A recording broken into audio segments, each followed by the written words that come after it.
Fanatics isn't just our name, it's who we are. Loyal, passionate fans dedicated to our favorite teams and to the sports we love. That's why we're honored to be able to offer fans the world's largest collection of official sports apparel and sports jerseys from all the leagues, teams, and players you love. We feature a wide selection of gear from every league, including NFL, MLB, NBA, NHL, and NCAA merchandise, which allows us to serve fans of football, baseball, hockey, basketball, lacrosse, soccer, golf, and everything else that gets your heart pumping. Go to fanatics.com by using the QR code on your screen right now to celebrate your teams.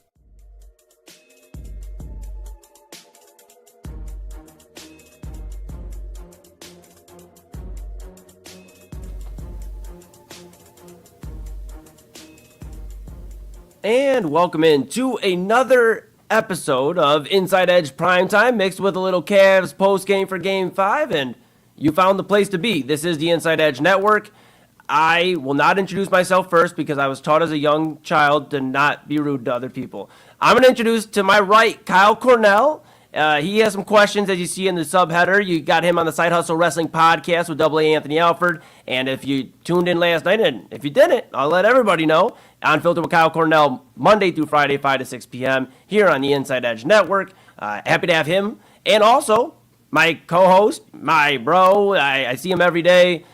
He is a man that has a controversial chicken sandwich list. He is none other than Chad. Bryan, usually to my right, your left, but today he's over to my left, your right. Gentlemen, how are we doing? This is a Cavs post-game show. We'll reveal the score real quick. They do win 125-120. Before we get into all the basketball talk, we'll be here for a minute. How are we doing? No, Not everybody at once. Not everybody at once. Not everybody at once. Okay. Okay. Eli, you gotta say, hey, Chad, how are you feeling? Dude, Kyle, well, what about I you? just thought everybody would be happy to say hello. Chad, we'll start with you. How are you doing? I was enjoying the standoff, but I guess I'm fine. I mean, the Cavs won a basketball game. That was cool. They finally started playing some defense in the fourth quarter. I guess that was cool to see. I still remember before the series, and I said I felt uneasy.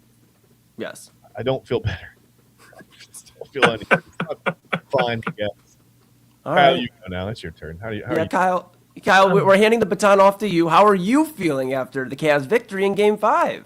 Well, they won, I guess. Yeah, that was fun. I tell you what, I have not watched a full Cavs game bell to bell until tonight this season. It's been a lot. I've watched bits and pieces here and there, that kind of thing. That was tough to watch. As a Cavs fan, I have the logo tattooed on my forearm, man. I love that team, and that's the only Cleveland team that I really live and die with when it comes to sports. Yeah. That being said, it was hard. It was really hard. The defense, watching James Harden score 19 points in the first half and basically no-show the second until about maybe 2 minutes left in the fourth quarter when he started playing a little bit of defense. He closed out one time, and I was like, what the fuck was that the entire game? That's great. He covered the three perfect. And then I watched him give up an offensive rebound dunk, and it's like, my God, what is he doing? But you know what? At least he did something that Darius Garland didn't do, and that's he scores 20 a night consistently. So, that's in the playoffs. So, that's cool. Even if it all does come in the first 11 minutes, that's fine. Yeah, exactly. He blew it up, and then he reminds me a little bit remember when we had Mo Williams? Mo Williams give you a half of basketball where you were like, holy shit, that guy's an all-star point guard. He scored 20 points, had 7 assists, and then he finished with 21 and 8. And you're like, what the fuck happened to Mo Williams in the second half?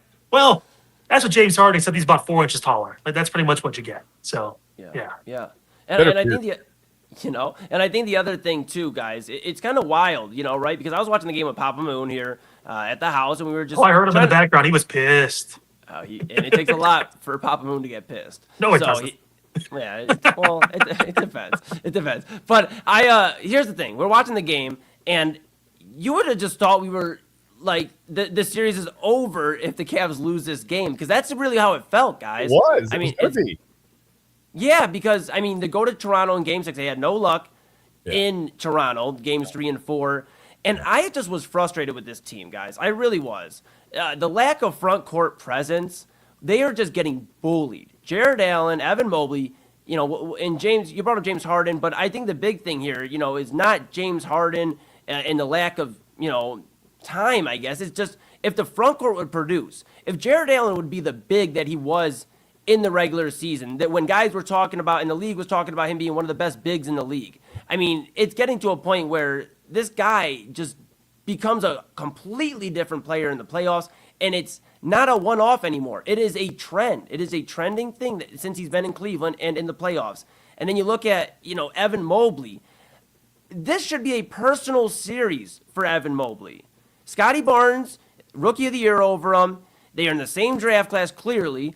This should be something personal. You guys are always going to be talked about, and this is a big series, in my opinion, for Evan Mobley, and neither one have lived up to the bill. So I understand your concerns about James Harden maybe not getting enough run. I talked about the other night, Kyle, about 6 of 14. He shot well, but if he would have shot maybe another 5 to 6 shots, Cavs maybe win that game, and the series is over if, they still win out tonight, right? But I'm frustrated with the front court. Is that the biggest issue with the Cavaliers right now?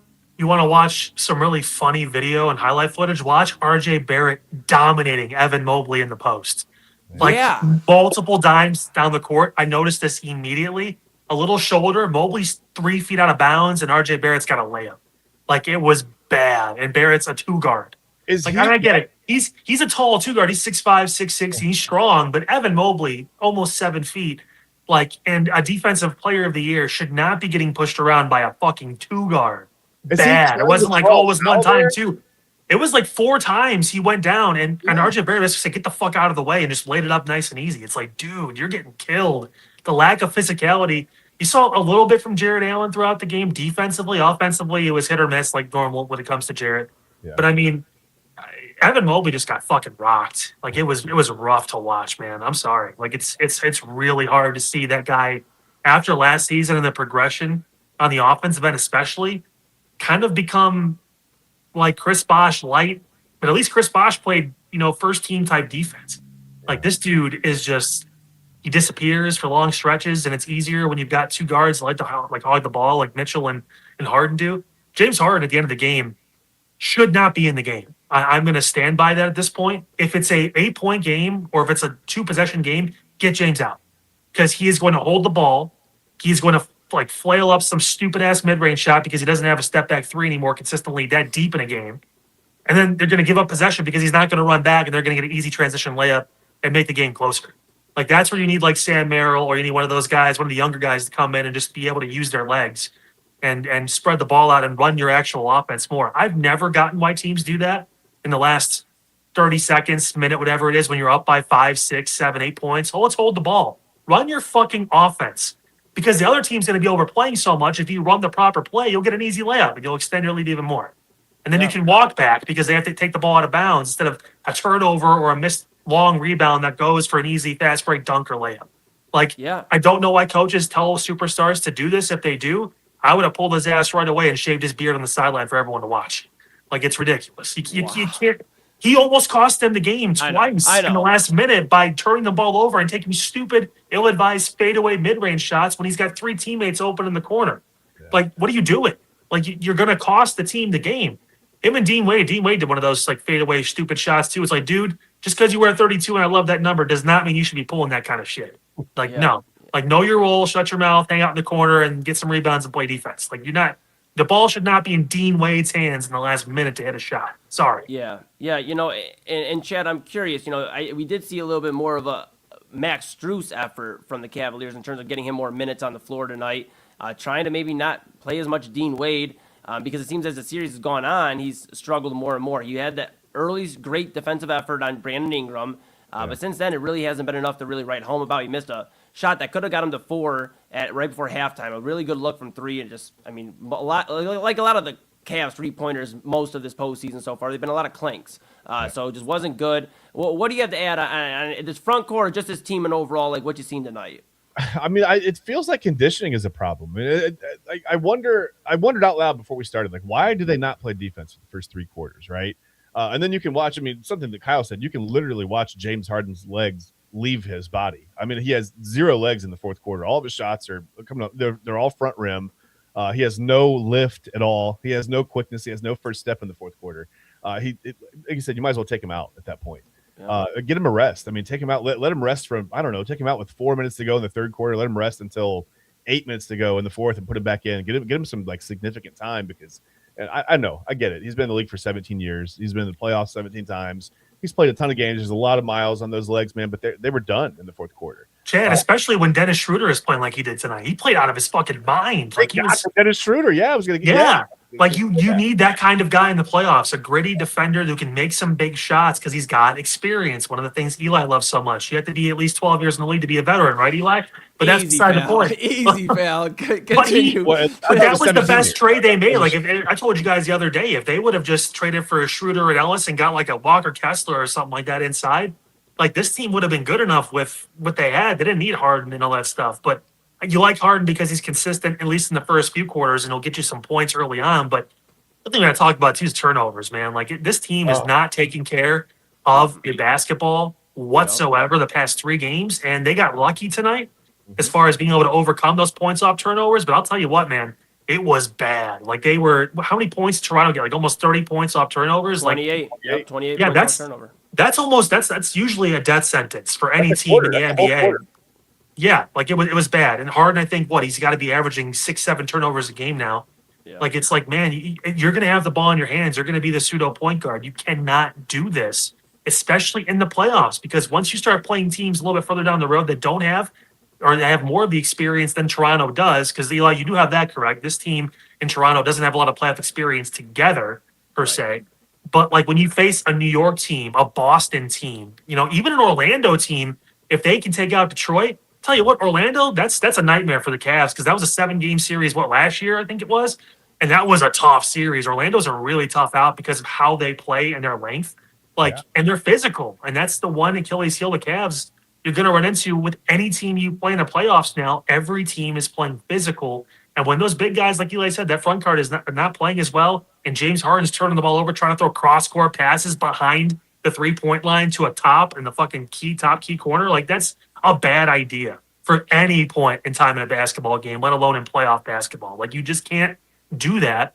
He's either going to throw it into the hands of the defender, or the other time when he overthrew Max Strus by about 15 feet over his head and the ball went into the 5th row. It's like, okay, well, shit. Souvenir for a lucky fan, turnover Cavaliers. Like it's insane that the amount of stuff that these guys just did wrong and they somehow found a way to win it just because they just have more talent, I think, overall, top to bottom than Toronto does. It's close, but superstar talent, they have a little bit more, and it showed tonight. And the depth, the bench was fantastic. They needed that bench performance because the starters weren't bringing it.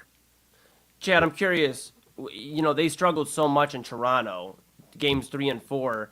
And there's obviously, Kyle mentioned it, the home court, Cook and the role players are typically going to play a little bit better at home. The crowd's behind you. I had a lot of my bros and people that I rock with that were at the game tonight that I know were really excited when they pulled out the W. We should have tuned in. I mean, But I'll tell you this. I guess, and I'll ask you this more so, with Toronto, now going back to Game 6, they're down 3-2, but the way we're talking here on this postgame, if we didn't have the score below us, you would have thought the Cavaliers lost this game. How do you feel? I mean, we'll get into it a little bit more, but do you feel like the role players can play like this in Toronto? Because it did feel like they disappeared. Max Strus had a bad, I believe, Game 3 in Toronto. They've had some rough games, the role players, and to Kyle's point, they played well tonight. I'm not discrediting that. But when you get into Toronto, when you go up to the 6th there in Canada, and you have this noise and all that, I mean, are they going to be able to give that effort where if Jared Allen and Evan Mobley drop the ball again, they can pick it up for them? No. I mean, no, no, absolutely not. Am I wrong? Am I misremembering? Did they have 40 turnovers in those 2 games in games 3 and 4? They did. It was bad. Yeah. So they've turned the ball over 54 times now in the last 3 games of this series. Yeah. No, they're not going to be able to get it done. If Mobley disappears, if James Harden scores 18 in the first quarter and leaves the game, even though he's physically on the court for the next 3 quarters, and Donovan Mitchell, he's not Spida. He's Donovan. Let's get that straight right now. He goes by his government name when he plays like this. That's right. We went over that on Primetime. Yeah. Yes, exactly. Right here on this show. Exactly. Donovan Mitchell goes 7 of 17 again up there, and Mobley's gone, and Jared Allen is shielded because the lights are bright. Whatever. No, they're not going to get it done. Absolutely. Can I ask you guys a question too? What happened to the vaunted Jared Allen, James Harden pick and roll? Like that was killing teams the first handful of games whenever Mobley was out. Like you have to want the ball. You have to actually physically want the ball to be able to get it on a pick and roll. Jared Allen does not want the ball in his hands. I guess my thing for Kenny Atkinson at this point would be like, you had a good rotation with when Garland was on the team where you played Garland and Allen and you played Mobley and Donovan together. Yeah. Why wouldn't that work in this situation too? When you can kind of stagger some minutes in the fourth quarter, then you can play everyone together. And, you've got some rhythms with two stars at the court at the same time. I'm not saying don't start all four together to start the game, but like after a few minutes, rotate, like go in through because they have a team that can go 9, 10, 11 deep. Hell, we saw Thomas Bryan tonight play some decent minutes. I mean, shit. Yes. Like that's the other thing they don't have. Another big guy. Again, I would have gave JaVale McGee a call or someone like that and be like, yo, come get like 6 rebounds a game and like I don't know, like just get like 3 fouls a game. Just like we need someone physical. Someone out. How about that? Just box someone out. Like, is Dwight Howard still playing for the Shanghai Knights or whatever it is? Can he I was show just up and thinking Dwight Howard. I was just thinking Dwight Howard. I was like, maybe that's too far. But like, I mean, who's gonna help the Cavaliers right now? I just don't understand it, guys. What's Olajuwon doing? Do we know what he's? Oh, Dude, it's at this point, call us kids.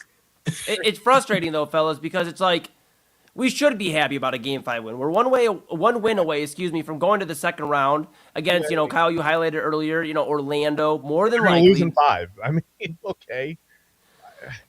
How can you playing like this and win another? They're not going to win. There's not another team in these playoffs that they can beat playing like this. There's not. I will tell you guys right now, this is the norm for any Cavalier team that hasn't had LeBron, at least in the first round or two. Everything's more difficult. We talk about teams like San Antonio and Oklahoma City, even Boston, teams that blow teams out and that just look even like I think Boston's up 3-2 in their series or something like that, or 3-1, or Boston just won, I think, their series. And it's like even San Antonio, like they just look better than the teams they play, even if it's close. With the Cavs, they make everything difficult. It doesn't matter who's coaching. It doesn't matter who's playing at this point. Even the LeBron teams, they talked about back in 2016 when the Cavs won the title, they were 2-2 with Toronto. That was DeMar DeRozan and Kyle Lowry. They had to win 2 straight games to take them in 6. And then, of course, we know what happened, down 3-1 to Golden State before Kevin Durant. Like, I mean, they just make things more difficult. And I almost wonder if it's the media mindset from us, too, of like, we put them down so much, even when they win these games, where it's like it's almost mental at this point that they just have to make things more difficult than they need to be. With a Toronto team that doesn't have the kind of experience, as Eli mentioned, that New York, Boston, any of these teams have. I mean, this should have been a sweep. And it could have been close because the talent's there. Toronto's got a good team, but this is all learning experience for them. They're playing with house money at this point. And that's what stood out to me. We talked pre-show right before we got on here. We kind of had like a debate about, the experience. And I know you joke about veterans and 12 years. I get it. But what I'm saying is Toronto and Detroit are more similar than I think people want to consider, Kyle. And that's what I'm going to stand on because they are teams that are they haven't been to the playoff, deep playoff runs, that is. So they both are, in a way, Detroit, I know they lost in 6 last year to New York. New York, a strong team, and it has been for the Jalen Brunson era there. But Detroit and Toronto are more similar than people want to think, I guess. Right? I mean, Detroit's a little more physical, I'll say. But they're both teams that kind of don't know any better, right? And they're in that still, like, getting to that next stage. And that's why it felt like this Cavaliers team, this was the perfect route. I wasn't one to be like, try to match up. And if you lose this game on Tuesday, you got to win on Thursday to get to the fourth. No, play who you got to play. But this is the card that was dealt. The cards were dealt, and it lined up perfectly where you play Toronto, and you're going to get either Detroit, which I understand they're the 1 seed. I get it. But J.B. Bickerstaff is the head coach of that basketball team, and he is not a playoff coach. And then you have Orlando.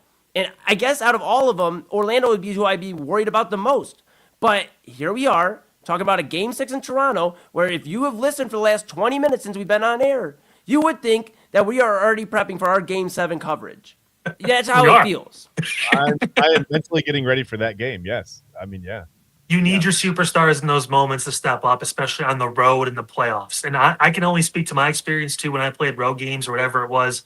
I cherish those games more than home games. I loved feeding off the crowd and hearing the people boo you. And part of it's like the villain and kind of like the fuck you role to me. It's like, yeah, okay, like this is fun. It was fun. It's fun to be. Please. It's fun. It's fun to be in those environments. Guys like LeBron, MJ, Magic, all these ones, these greats that won titles and played, some of the biggest basketball moments. They cherish that shit. Cavs won that game in Game 7 back in 2016 at Golden State, the team that just won the championship the previous year. They loved it. They ate that shit up. Kyrie, LeBron, those guys loved it. These guys have to love it. Donovan Mitchell has to go into Toronto in Game 6 and say, you know what, bring that shit. I'm going to drop 40 on you guys. Like, I'm going to show you. Pressure is a privilege, right? I mean, you should enjoy those. That means you're having a good career. When you have a lot of high pressure moments, that means you're doing some things. You should appreciate it. It's a great opportunity. It's a great opportunity for them now to kind of silence some people too, like us, that are like, hey, can you win on the road now? Like, it's a team.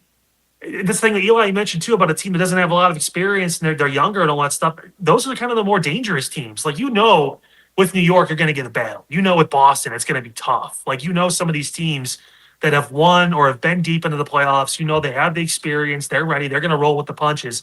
A team like Toronto, a team like Detroit, if they can squeak through, it's like they're dangerous as hell, man, because they don't have anything to lose. They don't have, last year look back and say, oh, we made it to the Eastern Conference Finals. Now we're going to overthink everything. Like, no, they're like, fucking, hey, we're happy to be here. We're just going to run really hard and try to beat you. And that's what Toronto's been doing. Yeah. And it's you guys, we got to take a quick pause here for just go ahead and show off our fantastic partners. You can go ahead and check out the QR code above Kyle. Go to the InsideEdgeNetwork.com/partners. We're going to talk about Donovan Mitchell, though. You brought up a good point about Donovan Mitchell. Thanks, Kyle. We got Donovan Mitchell. Fuck you, Eli. You did it right. No, you actually. Hey, you did it right, pal. I feel weird being this far away from it, man. Like, I'm sorry. You'll be back there tomorrow. Don't worry. Donovan Mitchell, that is the point of discussion. That is who we'll be talking about when we come back. Because where is Donovan Mitchell when we need him most? The Cavs do win tonight, 125-120. They're moving up to 3-2 now in the series. They're one win away from the second round. They'll wait, if they get there, the winner of possibly the Orlando, or, not possibly, but it'll be either Orlando or Detroit, that series. So we'll keep an eye on that. And possibly, who knows anymore? Possibly they may get out of the first round. We'll talk about that.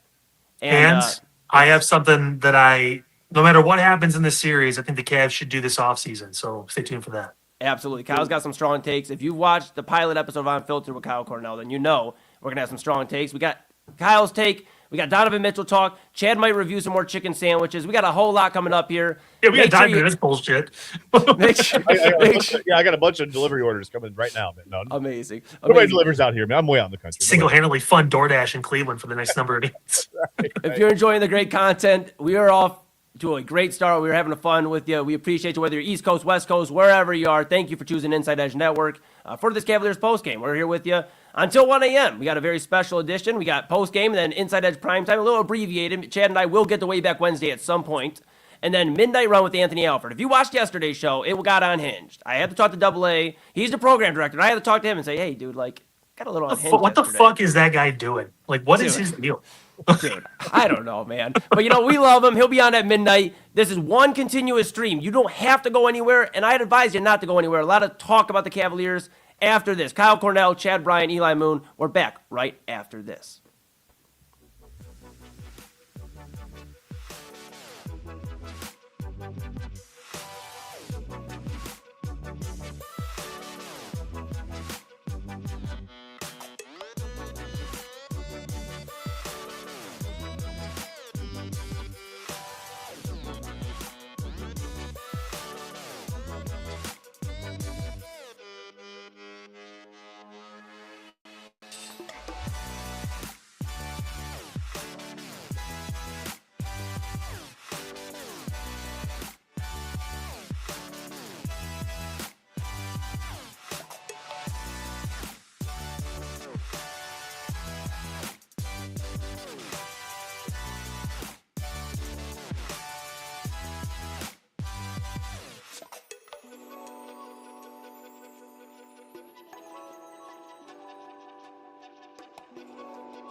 Hey, I got something to show you guys. Take a look. It is spring. Happy spring to all of you. Take a look at what we have here for you from AlleyRoseFragrances.com. Beautiful spring scent candles here for you. Hand poured with premium fragrance and essential oils. How about this? Our coconut soy wax candles bring fresh, uplifting spring scents to your home. Made with clean, natural ingredients, they're a mindful choice for sensitive spaces and those who love effortless seasonal fragrances. You got to check it out right now. There's the soft bloom and the lemon bar candles, all healthy ingredients, all from AlleyRoseFragrances.com. And if you're a first-time customer, use the promo code InsideEdge20. That's InsideEdge20. Get this for yourself, for your friends, family, everyone. You want a good-smelling home, AlleyRoseFragrances.com will make it happen. Again, AlleyRoseFragrances.com. Get the new spring candles. And when you order, if you're a first-time customer, InsideEdge20 is the promo code. Whether you're searching for a baseball autographed by your favorite World Series slugger, a signed football by an iconic Hall of Famer, or the jersey of a world-famous soccer star, you've come to the right place. Here at sportsmemorabilia.com, the web's leading source of authentic sports memorabilia, you'll find more than 500,000 authentic products from nearly every professional sports league, team, and player. Not only will you find your next prized sports possession with ease thanks to superb customer service and tremendous site experience, but you'll have the satisfaction and peace of mind that every product listed comes complete with a certificate of authenticity and is fully backed by the sportsmemorabilia.com lifetime authenticity guarantee.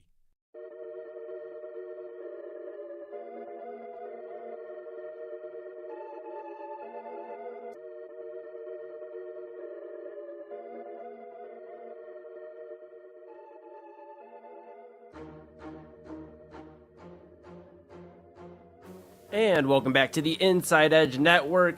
It is the Cavs post-game, Game 5 post-game reaction / Inside Edge Primetime. We're having a ball here. The Cavaliers, they do win, but we are not necessarily thrilled. Kyle Cornell back with us, Chad, Bryan, I'm Eli Moon, and we got a lot to talk about, fellas. Cavs do win 125-120. They are up 3-2 in this series, but guys, this feels more like if we lost. Honestly, I spent the break like reflecting. I was like, did we lose this game? Did I say the wrong score in the opening segment? Like, No, we would have corrected you. Trust me. I don't understand, fellas. And I want to ask this, Kyle. I know you have a strong take about the offseason, but I think before we address the offseason, we have to address what's going on right now, if that's fair. Sure. I think we have to talk about Donovan Mitchell. Another game sub 20 points. It just seems like where is Donovan Mitchell? I know he's on the court. I get it. We see him, but where is he, guys? I mean, either one of you could start, but guys, where is Donovan Mitchell when we need him most? Chad. Listen, I don't know. I don't know what happened in try. I get you go on the road. It's tough to play on the road. I told you, Toronto's a weird place to play. For some reason, it feels, and I've never, I don't know if you guys know this. I've never played in the NBA. That's what I was going to say. What? I know. 6'3" and 46, dude. You're gonna be a solid veteran. What are you talking about, right, Eli? I'm not threes, but I'm not. Well, if only he's got to spend at least 8 to 12 years. 8 to 12 years, Kyle, and then he could be a veteran. Yeah, I'd be a 7-year rookie. But listen, You'd be the starting quarterback for the Browns in your rookie season at 46. Possibly that's Brandon Whedon territory. Hey, more coverage on the Browns at midnight run. Or Tyler Shuck. I love it. Chad, Donovan Mitchell. What about him? No, I don't know. Listen, he didn't play very well on the road. And he thought, okay, well, he comes home to Cleveland. He'll be fine tonight. He'll give you the 30 to 35 points that somebody needed to give you, really, that I thought somebody was going to need to give you. Obviously, they got a little bounce scoring. They still won. But I don't know what's going on with Donovan Mitchell. I mean, it makes me wonder. I told you every year in the playoffs, he's got some kind of a lower body injury. Well, since he's been in Cleveland, he's had some sort of lower body injury, a calf, a knee, I don't know, something going on in lower body. This year he's healthy, right? Coming in, there was no talk of any hamstring, any quad, nothing. No turned ankles, nothing. So is there something that we don't see? I don't know. He just doesn't look like himself. He looks a little lost at times. I mean, there are times where it looks like he can do whatever he wants with the basketball, and then he'll go away and he takes some really funky looking shots, man. I don't really understand what's going on with Donovan Mitchell. I'm not quite sure. I don't know how to answer that. Yeah, Kyle, what is going on with Donovan Mitchell? Do you have any other maybe other ideas? Because to me, it just seems like at times he looks like he's just sprinting up and down the floor and doing track more than basketball. I think you're seeing the live action learning how to play with James Harden in the postseason right in front of your face. I made that point a little bit earlier that James will take 20 seconds to dribble in the same exact spot. Like he will move maybe 3 feet. After taking a screen, he'll still move maybe 3 feet. And it stops the ball. And Donovan thrives in the open court. You see the over the head, Euro steps and the ball pulls and that transition basketball. What's one of the things you liked when Darius Garland was around? At least he pushed the pace. He was going to go and he was going to take it. James Harden is at this point in his career slow. And even in his prime, he wasn't breaking the sound barrier with his speed. It looked like he was taking his time up the court, being deliberate, and he had good enough agility and footwork when he got into the half court that made people like a wind sail on his face, Kyle. I mean, he's got a whole wind sail. He's not going to be able to, you know what I mean? We haven't seen babyface James Harden since 2012, and we never will again. This guy's, it's his whole brand. It's his beard. If he shaves it, someone's dying tonight. That's oh my God. If he shaves it, he's going to average 8.5 points a game. I don't even think he's the same player. You should shave it and put it on top of LeBron's head so that way he can finally have real hair. I don't know. It's LeBron's stressed, man. He has no Reeves. He has no Luka. All right, give him a break. Reeves is back. Reeves is playing. I know, but he didn't have him the first three. Okay, look, okay. He didn't need him. They're up 3-1. Fuck those guys. True, though. Fuck those white kids, man. We don't need them. Listen, come on. let me ask you. I was going to say, speaking of white kids, but that's not a good segue at all. It's the best one. So, are they not creating enough? Does James Harden not create enough space for Donovan Mitchell to move? Then is that what you're saying? Because if Harden's always there, right beside him at the top of the key, or right just past the 3-point, whatever, I feel like there's just not enough space for Mitchell to really create with Harden right there, right? I don't know. It's not even that. It's that James and Donovan, for that part, they're not off-ball players. Yeah. So he's not doing the Steph Curry, let me give the ball to Clay or to Draymond and let me run off 3 screens to get an open 3 or anything like that. Donovan, that's not his game. Even when he catches off a screen, he's looking to attack. Yeah. You rarely see him just take it and pull up a shot unless he's still taking a dribble, then a step back or whatever. That's not his game. So you're playing off of that, and he's a shorter guard again too. And we've talked about this before. I mentioned on your guys' show. Yeah. Building around a 6'1" guard usually doesn't work. Steph Curry's 6'3", and he's got length, he's got long arms, he makes plays, he's an underrated defender. He's not super physical, but he led the league in steals multiple times. The guy can play defense. For as much people want to shit at him for it, I'll take Steph Curry's defense over James Harden most times. James is thicker and harder to move for rebounding, but that's about it. Other than that, you're not getting much on that end for James, except for, like I said, there was 1 or 2 plays in the fourth quarter where I was like, oh, he actually closed out on the 3-point shot. That was kind of good. And they missed it because he closed out because he is 6'5" and has the reach and shit like that. He's gotten so far deep into his career, and the head has been blown up so much about the offensive side of his game. People forget when he was the 6th man in Oklahoma City, he played really good defense. He was all over the court. And he scored 15, 16 points a game, 6 rebounds, 5 assists. He was doing everything. And then again, going to Houston, just always the best offensive player of all time, and all the creativity and the double step back. That's a travel, or is it, or anything like that. There's so much he kind of revolutionized on the offensive end that he just forgot to put effort in on the defensive end. Because you guys have seen when he does put effort in, he can be a bit of a pain in the ass on defense. And that's good. You want that kind of player. But he just, again, Chad, you mentioned this too, man. It's just his stamina, his ability. He'll play every game. Yeah. He'll always go out there because he loves basketball. Yeah. But you kind of wish he kind of took it more seriously like Luka did a little bit, where it was I'm going to get in the best shape of my life to be able to get ready, because if I don't, I'm going to lose my opportunity. And that's one of the biggest reasons why James has not been able to get over the hump. It's obviously some lack of clutch and key moments in Game 7s, whatever it is. You can blame Chris Paul's injury, to his hamstring back with the Rockets, for him not getting a finals appearance, besides obviously the one with Oklahoma City, which they lost. But which he also shrunk in that series too. But this is just get in good shape. 1 year, get in really good shape, man. You've made all the money you can.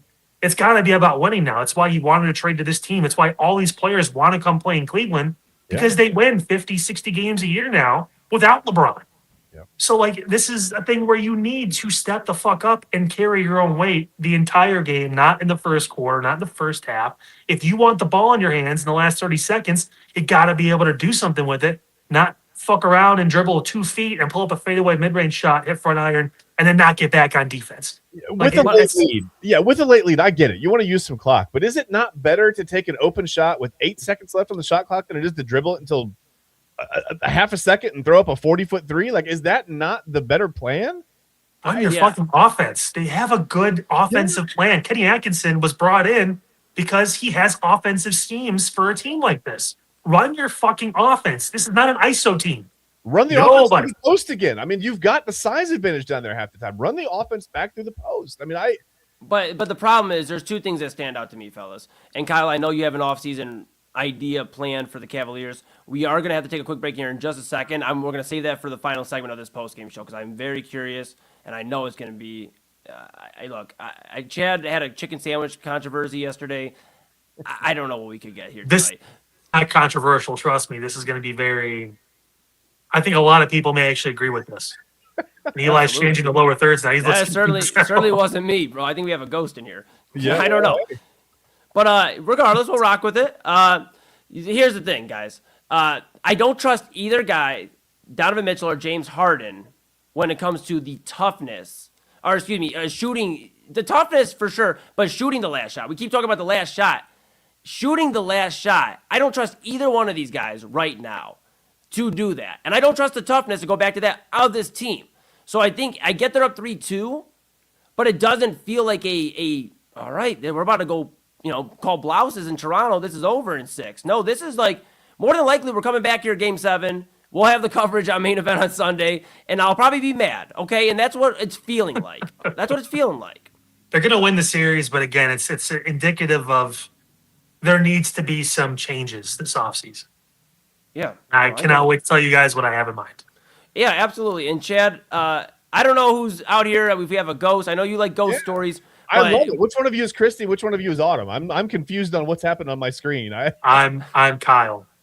Yeah. Last time I checked, I don't know. I mean, the birth certificate may say something else. I had to go check really quick. This is the yellow. Listen, this is the Cavs getting the yellow light going back to. I feel they should. I feel like they need to slow down a little bit. Use some caution going into Game 6 because it could get bad. Slow down under the traffic light. Don't come to a complete stop though. Just slow down. Yeah, just slow here's down. the great news. Here's the great news is. If you were wondering what other great shows we have on the network, if this is your first time, hello, welcome. Jersey Chase with Autumn Chisholm and Christy Akuti. They're on the Inside Edge Network. What that show would look like if it was on right now. And they talk a lot better about entertainment than we do, and they give a great sports take as well. But we're going to take a quick break here. We're going to figure out if we can turn back to the normal placards that we have, and Kyle Cornell is going to give an off-season plan on the Cavaliers on what could, what should, maybe what will happen with the Cavaliers. But that's Chad Bryan. That's Kyle Cornell. I'm Eli Moon. Somebody get the ghost out of this studio. This is the Inside Edge Network. We're back after this. Booga, booga, booga, booga. There it is.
Clean energy, bold flavors, no jitters. See why people won't shut up about Dubby. Clean energy, no jitters or crash. Helps you lock in and focus. Over 15 absolute fire flavors to choose from. Visit Dubby.gg and use promo code InsideEdge10. Mosser Moments Photography is a husband and wife wedding photography team based in Cleveland, owned and operated by Ryan and Hallie Mosser. For the past 10 years, they've captured more than 100 weddings across Northeast Ohio and beyond, always working together as a true two-person team. Their style centers on authentic, emotional storytelling, documenting the real moments between two people in love and creating images that feel natural, comfortable, and true to the couple. Rooted in Northern Ohio, but inspired by their travels, Ryan and Hallie bring a warm, personal approach to every wedding day. Their work blends experience, consistency, and a genuine passion for helping couples relive their best day through timeless photography. Learn more at MosserMomentsPhotography.com.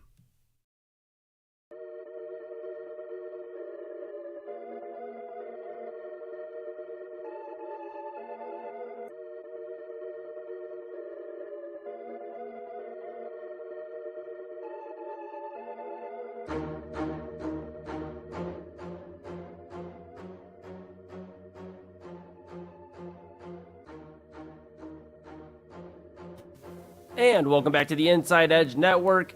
Cavs Game 5 post-game show mixed with a little Inside Edge Primetime, mixed with some midnight run with Anthony Alford. He hopefully isn't sleeping somewhere. We might need to wake Double A up. Hey, after that Cavs game, who knows? Chad Bryan now in the middle. Whoa. I'm over here. Kyle Cornell, he's still over there. And yeah. What kind of voodoo magic is this shit? So look, so I'm not a look. I never seen the movie Poltergeist, so don't be mad at me. But like, I feel like that was some poltergeist shit. That, like, our whole thing changed. We come back and we're good.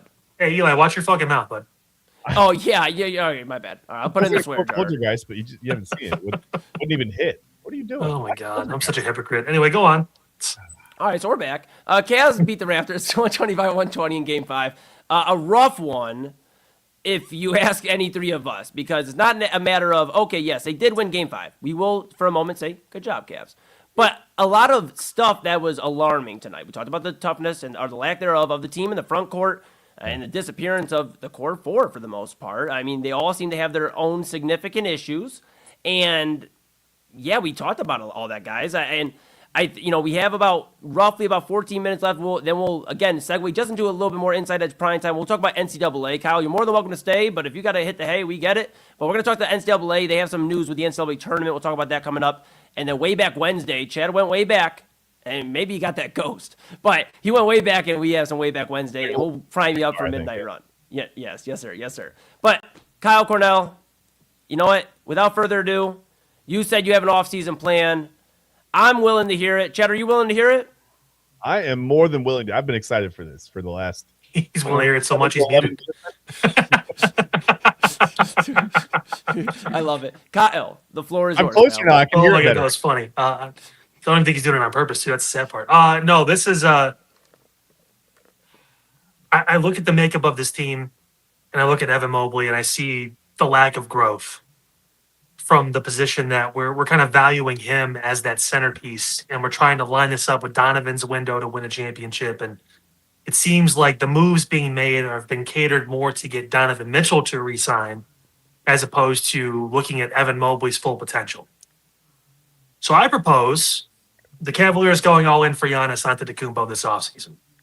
I would dangle Evan Mobley. I would dangle Jalen Tyson. I would dangle as many first-round picks as you're legally allowed to by way of the NFL or by the way of the NBA. I know they tried to push to be able to get 5 years out or whatever it is. I think hopefully that works so they can get even deeper. Like we're talking 2032 first round, whatever it is. A team with Mitchell, with James Harden, whether you like it or not, he'll probably pick up his option next year. He'll be here. If not, they'll re-sign him to a 2-year deal or whatever it is. a team with Giannis at that point, and then maybe Jared Allen hangs out, depending on how you get that trade going. But Evan Mobley obviously is the most crucial trade chip you have to a team like Milwaukee that would want someone to build on for the next 10 years. Whereas if you traded someone else in this group anywhere, it doesn't feel like it's a long-term thing for any of those teams that would consider, especially Milwaukee in this spot. I'm doing it. I think regardless of what happens this postseason, I don't see the Cavs making a super deep run, even if you get to the conference finals by some hell or high water, because you go through the 5 seed and the 8 seed and then get blown down, get the doors blown off by the Celtics in 4 games or 5 games or whatever it is. Mm-hmm. I'm looking at this team and I'm saying it's not good enough. And how long are we going to keep playing he just needs to reach his full potential card with Evan Mobley going into his 5th year at this point? It's like, again, I value patience a lot, but you don't have that luxury anymore. Donovan's got 1 year left on his deal, and then he can walk. And they talk about losing a guy who's a 28 to 30 point per game scorer. I know you don't usually want to build your team around the guards, so get the forward that everybody wants.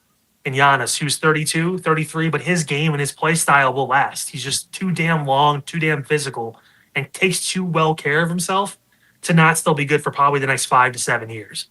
So that's a pretty damn good window to have those 3 guys. And then at that point, too, if you move enough salary around, maybe there's a guy playing currently in Los Angeles and currently on our screens right now on ESPN that will look at that team and go, you're telling me Giannis, Donovan Mitchell, and James Harden?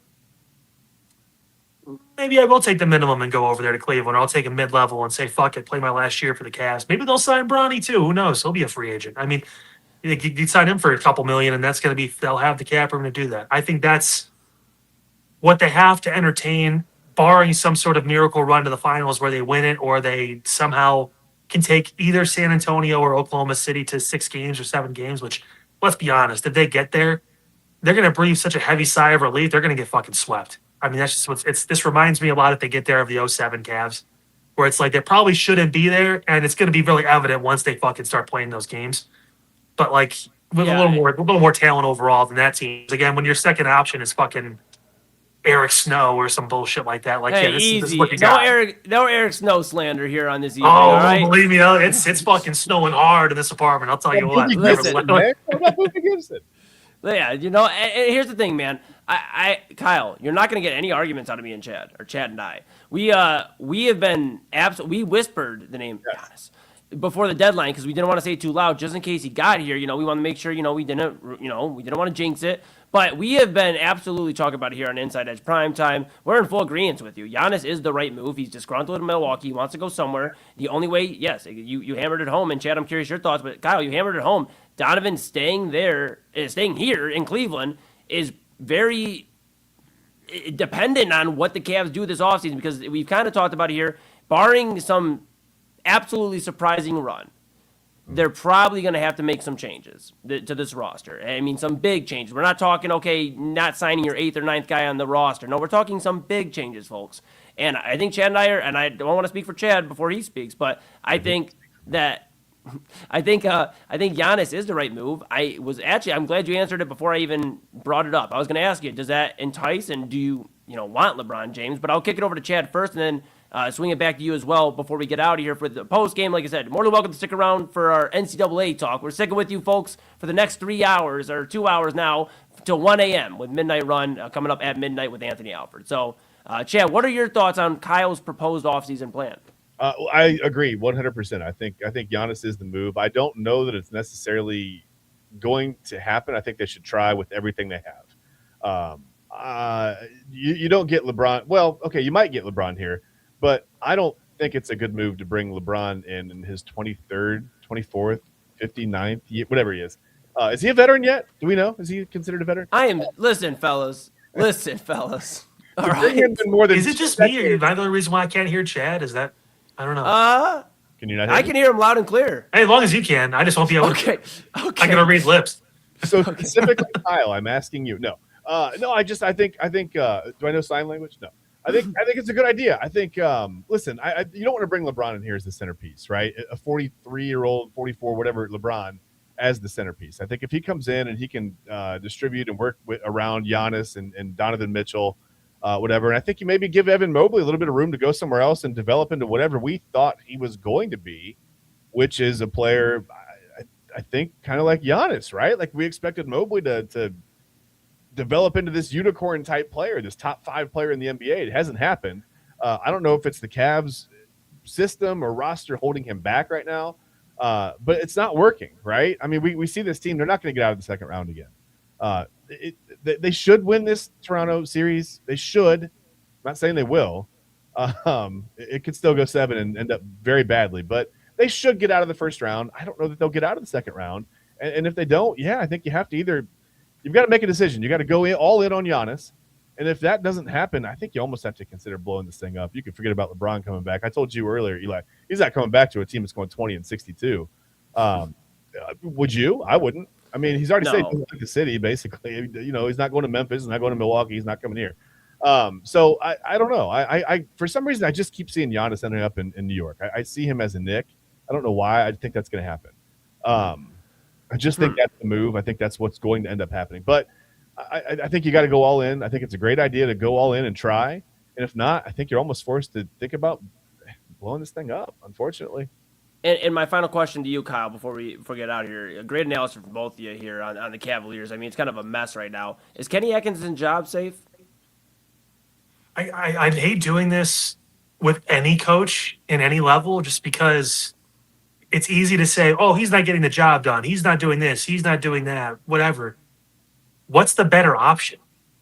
Everyone likes to just throw coaches under the bus and never have an answer for who actually makes sense in that role. Like I, for a long time, said that someone like Mark Jackson with this team could make a lot of sense because the way the 2-guard format was working, the way they had the younger versions of these guys with Darius Garland and all that stuff too and everything, the way he developed Golden State into that physical type team. Granted, it was kind of a bridge into Steve Kerr, and Steve Kerr obviously unlocked everything for them when it came to just being able to really flow and his offensive skill. Yeah, obviously from winning with Chicago and everything too, and San Antonio came full circle with Golden State as a coach. But I don't like getting rid of coaches when you don't have an answer. You don't know, yes, that's the guy that can really unlock this team. Like Kenny Atkinson in his 2 seasons has done a pretty damn good job, especially offensively, of unlocking this team a little bit more. Now it's balancing superstars and James Harden and Donovan Mitchell and everyone talking Evan Mobley out of the room as far as he's supposed to be this, he's supposed to be the centerpiece. He's supposed to be the guy they build around over the next 10 years. He's got to be responsible with that. I trust him to be able to do something offensively. It's just now the one thing that JB Bickerstaff did do, the defensive identity of that team was phenomenal. Even last season, they still had a little bit of the remnants of that left. He even said when Kenny came in, he wasn't going to change too much when it came to the defensive side. This year, it feels like they got a little bit more leaning offensive and kind of left defense on its own and didn't work on it at all. And you saw them kind of decline on the defensive end. You're seeing it especially now in the postseason, giving up 120 points, all these, they just don't do that. This is not that kind of team. So, I mean, you're kind of hoping he figures that side of the ball out, but offensively, I'm not really worried. The game 4 was an anomaly. Both teams shot like shit. It was bad. That just wasn't, you're not going to see that kind of game from Cleveland again until maybe the conference finals, if not the NBA finals, because that's the kind of speed and tempo those games usually get played at. But these first and second rounds games, they're going to be scoring 100, 110, 15, 120 points a game. It's going to be about defense. He needs to figure that out or get an assistant in that really will focus on that and kind of remind this team of how good they are defensively, because you have, a defensive player of the year. You've got a guy, in Jared Allen who can get up there and block shots and get physical when he's actually gotten some motivation behind him. You've got Tyson and Strus and even Sam Merrill, that little fucker, man. He can get around and he makes plays. Defensively, he gets rebounds too. He's physical and he can shoot the lights out. He's their version of Peyton Pritchard if Peyton Pritchard wasn't an actual midget. He's legitimately, it's bad. You look up his height, he's about 5'2". But he still scores 20 a game, and the Celtics have a 6th Man of the Year candidate every year because of Peyton Pritchard. So, he's that kind of player for Cleveland. They just had to find a way to unlock that. I think Kenny can do that. I would not look at these 2 years and say his job is on the line. Some people were talking about that going into the postseason. It's based on what? What kind of bar was set with Ty Lue when he won the 1 championship and then he couldn't fucking coach his way out of a box? The other seasons he had LeBron and that group together. I mean, what are we talking about? What standard of coaching are we dealing with here where there's an excellence of bar he's trying to reach that any other coach that's available right now would hit? Who's going to come in and get more out of this team right now as it's constructed than Kenny Atkinson? I honestly question if anyone. could do that. Yeah. What, Taylor Jenkins is going to be that guy? Like, what the fuck are we Right, talking about? Like, right. It's not going to happen. Mid-90s Phil Jackson. That's Right. Yeah, I'm in agreement with you. I'm just curious, the thoughts. We've talked about it on this show. I've talked about it on various shows here that I'm part of on the network that Kenny Atkinson is, not the problem. You can only teach somebody to be a dog so much, and then the dog's got to be a dog. And if they ain't a dog, then they're a cat, and we don't want any cats on the team, all right? Man. They have nobody for pussy. They have nobody with a motor. They have nothing. I mean, they just go out there and they play basketball, and it's like a nice pickup game. On a Sunday at like your local gym, and you're watching them. They're just some nice guys, and they do some really nice things. They hit some shots, and that's about it. Yeah, no, you're right. You're right. And fellas, we'll have a lot of reaction here on the Cavaliers. They do win tonight, 125-120 in Game 5. Thanks for everybody out there rocking with us for this first hour of Cavs post-game coverage. Again, we had some exciting news on the network yesterday with, look at it, the three of us. It was Kyle Cornell announcing on Inside Edge Primetime that Unfiltered with Kyle Cornell will be making its official daily run starting next week. That'll be Monday, May 4th, 5 to 6 p.m. here on the Inside Edge Network. And then Inside Edge Primetime with Chad and I will be extending to Friday. So it'll be Monday through Friday, same time, 10 to 11 p.m. And then AA Anthony Alford, he's joining the fun too. He'll be going Monday through Friday, 12 a.m. to 1 a.m. He tried to confuse a few people yesterday. He said, is that like Tuesday to Saturday? I said, AA, dude, chill. All right, man. He's the program director, so I gotta What the fuck is he's got a lot on his plate. He's got a lot on his plate, man. All right. So, but it's all they needed already. Jesus. He's getting hung my up on the goodness. technicality, man. Yeah, you can't do that. Well, I'll tell you this, folks. If you've enjoyed all this coverage, obviously you see we have a ton of different personalities. So we all have a lot of fun here. We give you something different. We're Cleveland's digital leader and your source for sports, entertainment, mental health conversations, and everything in between. We are so gracious for you. If you see at the bottom there, the biggest thing you could do if you're enjoying the coverage is like, subscribe, follow Inside Edge Net on all the socials. Tell a friend, tell 10 of them. Tell them to come join the party because we are definitely bringing something different here, and we appreciate you. We couldn't do it without you. We're not going anywhere tonight. We're not at least till 1 a.m. We have so much coverage for you. Chad and I are going to be back here with you at Inside Edge Primetime. We might be able to keep Kyle with us. We'll see. We got about a 5-minute break to convince him. So we'll see if we can do that. In the meantime, go check out the website, InsideEdgeNetwork.com. You can go to the QR code. It'll take you to the partners page right there over Kyle's head. Boom. It'll take you there. The sponsors, it's great stuff. Great deals. Take advantage of them all. Thank you, guys. You guys are amazing. InsideEdgeNetwork.com. You can go to the partners page. QR code will take you there. And get to toggle over to the shop. Get a cool Inside Edge Network polo like Chad has had on Primetime, a mug, a hat, all the great stuff. And then check out, just save the website, okay? Because we got some great stuff coming up with that as well, okay? We're going to do station identification. We're going to have a few words from our sponsors. And when we come back, we're going to talk to the NCAA. How many teams are they trying to get in this tournament? I don't understand it. I don't get it. I don't think anybody gets it. We're back with Inside Edge Primetime here in the Inside Edge Network right after this. Don't go anywhere.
The Inside Edge Network is brought to you by Fanatics.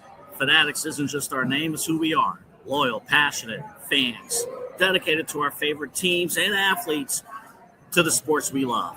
That's why we're honored to be able to offer fans the world's largest collection of official sports apparel and sports jerseys from all the leagues, teams, and players you love. We're talking NFL, Major League Baseball, NBA, National Hockey League, the NCAA. I'm a wrestling guy as well. We got WWE apparel available too. It allows us to serve fans of football, baseball, hockey, basketball, lacrosse, soccer, golf, and everything else that gets your heart pumping. Go to fanatics.com by using the QR code on your screen right now to celebrate your teams. It's right there in the corner of your screen. Get your official gear. Level up with us at fanatics.com.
And welcome back to the Inside Edge Network.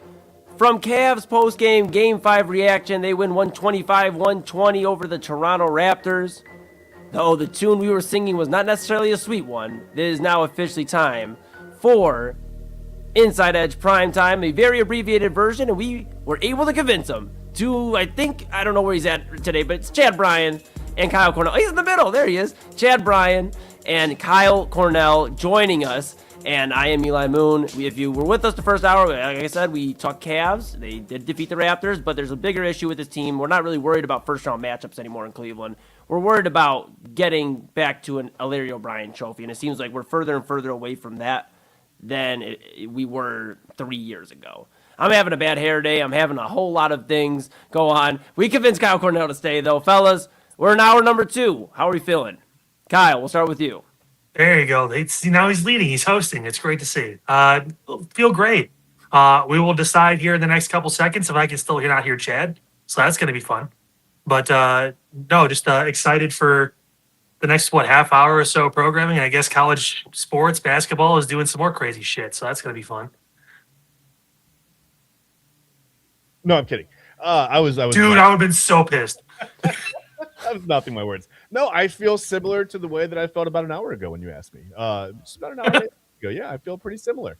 I don't feel any better. I thought somebody was going to say something in that postgame coverage about the Cavs that was going to make me feel better. Remember, you said 3 years ago. Do you remember 3 games ago when we felt pretty good? They were up 2-0. And the sky was blue, and they were, it was like a Disney movie. There were birds singing, and like the rainbows were everywhere. It was beautiful. And then they went to Toronto, and I don't feel good anymore. So it's fine. Yeah. Now I will say this, fellas. So I think Kyle. At the end of that, Kyle, so I think you handed it. Look, pal. I think you handed it off to me because I can't hear you now. Now I cannot hear you. So what I'm going to do is I'm going to hand the baton over to Chad. Chad's going to talk about the NCAA story that is gaining traction here. I'm going to do a little farewell and adieu for now, and then I'm coming back here in a few minutes, and hopefully I can hear you. All right? How's that sound? Yeah, I can't hear you. Chad, to you, buddy. Chad's going to do it. This is Oh, there I goes think at some point we have to blame AA. Like, when all else fails, blame the program director. That's what I always do. Even in things outside of here, really since I've met him, when things have gone wrong for me, I've blamed AA. Yeah, it's easy to do that. It's easy to do. And he's not here to defend himself, so it's fine. So I think what's gone wrong is that college sports has moved toward profit, right? I'm fine with NIL. I have no problem with guys getting paid for their name, their image, and their likeness. I have no problem with that at all. But I think it's put some schools in a pickle. I think it's put the NCAA in a little bit of a pickle because remember, they used to make billions of dollars off the backs of these athletes who would do all the work, Kyle, if you remember correctly. So now we've got this beautiful thing. The NCAA tournament was beautiful. It was a field of 64 teams. And then they added the first 4. Okay, fine, whatever. Eight additional teams. They're going to play it out in Dayton. Well, it's fine. I mean, you don't even really have to fill your bracket out right before nobody cares. You wait until after the first 4. That's it. And then you can fill out your bracket, and that's perfectly acceptable. And pretty much every NCAA pool that you're in. But now the NCAA wants to move the tournament to 76 teams, which would give you 2 locations, probably one east, one west, they say, for logistics. So now the first 4 becomes the first 12. You've got 24 teams playing. Okay. So this is according to ESPN, by the way. The article that I read was from ESPN. This article that I read from ESPN assured me multiple times in many different paragraphs, Kyle, and everyone watching, that this isn't about profit. This is not about money. I'm not kidding you. You can't make this up. Literal paragraphs kept saying, this isn't about profit. We're going to make some money, but this isn't about money. It's not about the money. Not about the money. It is about the money. I mean, what else is this about? This was a beautiful tournament. The field of 64 was perfect. By adding, we've already added whatever. We've got the final 4. So now we've got 72, 76, 64, 68, 93. I don't know what we're doing anymore. Are we doing a snap count? What the fuck are we doing? Absolutely. We're calling audibles at the line. You know what I mean? It's like Dayton, 76. I don't know what we're doing anymore.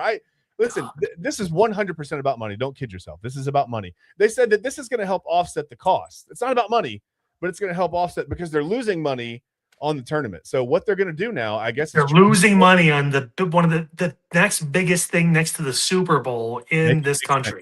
Make it make sense. So I guess they're going to charge you more for a second round matchup between like Kansas and Kentucky now. So you can have cheap tickets to go see, I don't know, Rutgers play, Southern Illinois or something in the first 29 or whatever that is going to be now. I don't like this at all. I don't like the addition of the set. You're not giving more teams a legitimate shot to win a national title. If that were what it was about, great. When the playoffs went from, the BCS where you had 2 teams, right? The football playoffs. And then you went to a 4-team playoff. I said, okay, this is cool. Now we've got 12. I wouldn't mind expanding to 16, although we're getting some blowouts. It's getting a little wonky in the first, right? Like it's getting a little weird in the college football playoffs now. But 16 teams isn't bad. 76 teams. I don't understand. Adding these additional teams, it doesn't give teams a chance. So teams like Ohio State made it as an at-large team. This would be for at-large. You would have more at-large teams playing each other essentially in these now, whatever, I guess you would call them playing games. A team like Ohio State was an at-large bid last, but they lost in the first round. A team like, I don't know, I can't think of any specific examples, but this isn't top-tier teams that we're adding to the tournament. It's not like give me an example of someone who's missed the tournament over the last 15 years that was a bubble team that would have won it had they gotten in this first 76 situation or whatever. I keep making I don't know, man. Like, there's always every year the teams that just miss it. Oh, that team should have been in, or this team should have been over that team. Auburn this year, maybe, yeah.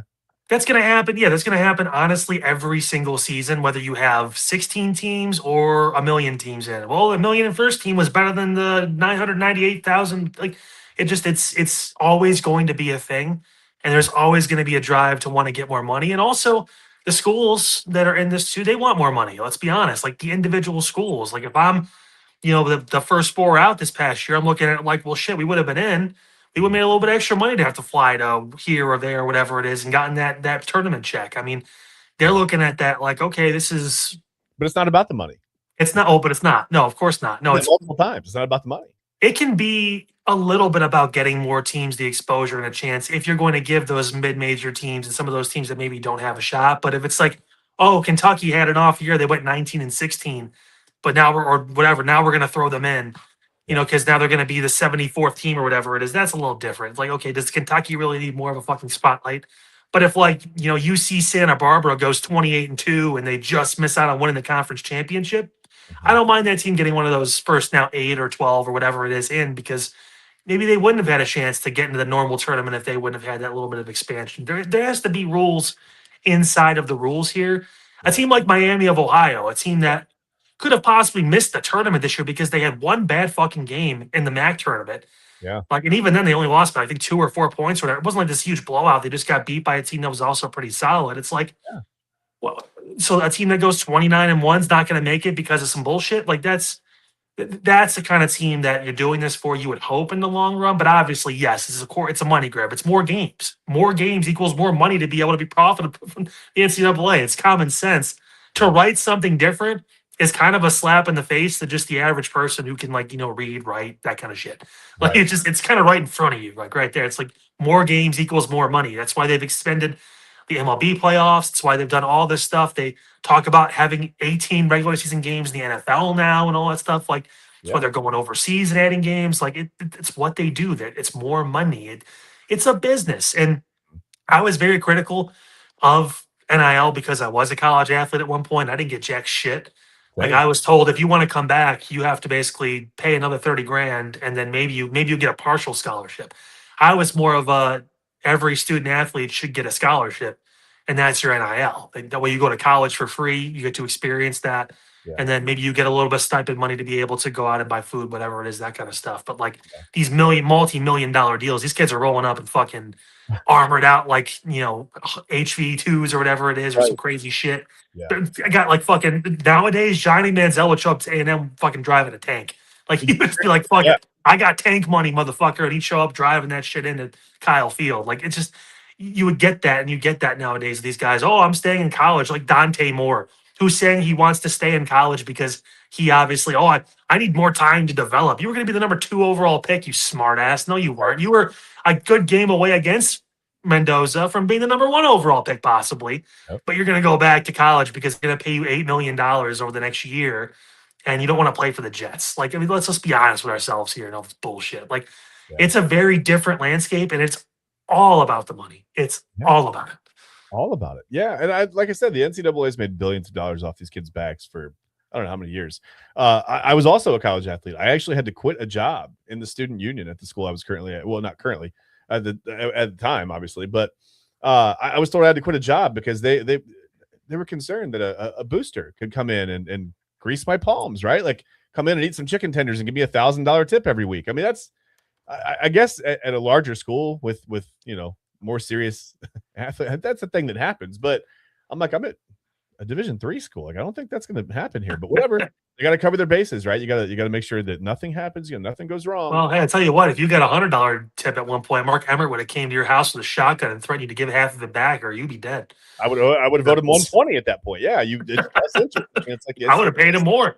Yeah, it's very mob-like. But I don't know. I saw this story and I thought nothing good can come of this. And I read the article. I'm like, let's see if they even mention profit in the article. And it was funny to me how many times, like I said, the article was from ESPN, ESPN.com. It was just funny to me how many times they specifically mentioned, hey, this isn't about profit. Hey. Remember, reader, this isn't about money. This is more basketball for you to watch on True TV. Okay. At least it used to be called Court TV. It would have made sense then. I don't know, Kyle. Can't wait to watch Pepperdine versus fucking Santa Barbara. Cal, East Tech. Oh, God. Yeah.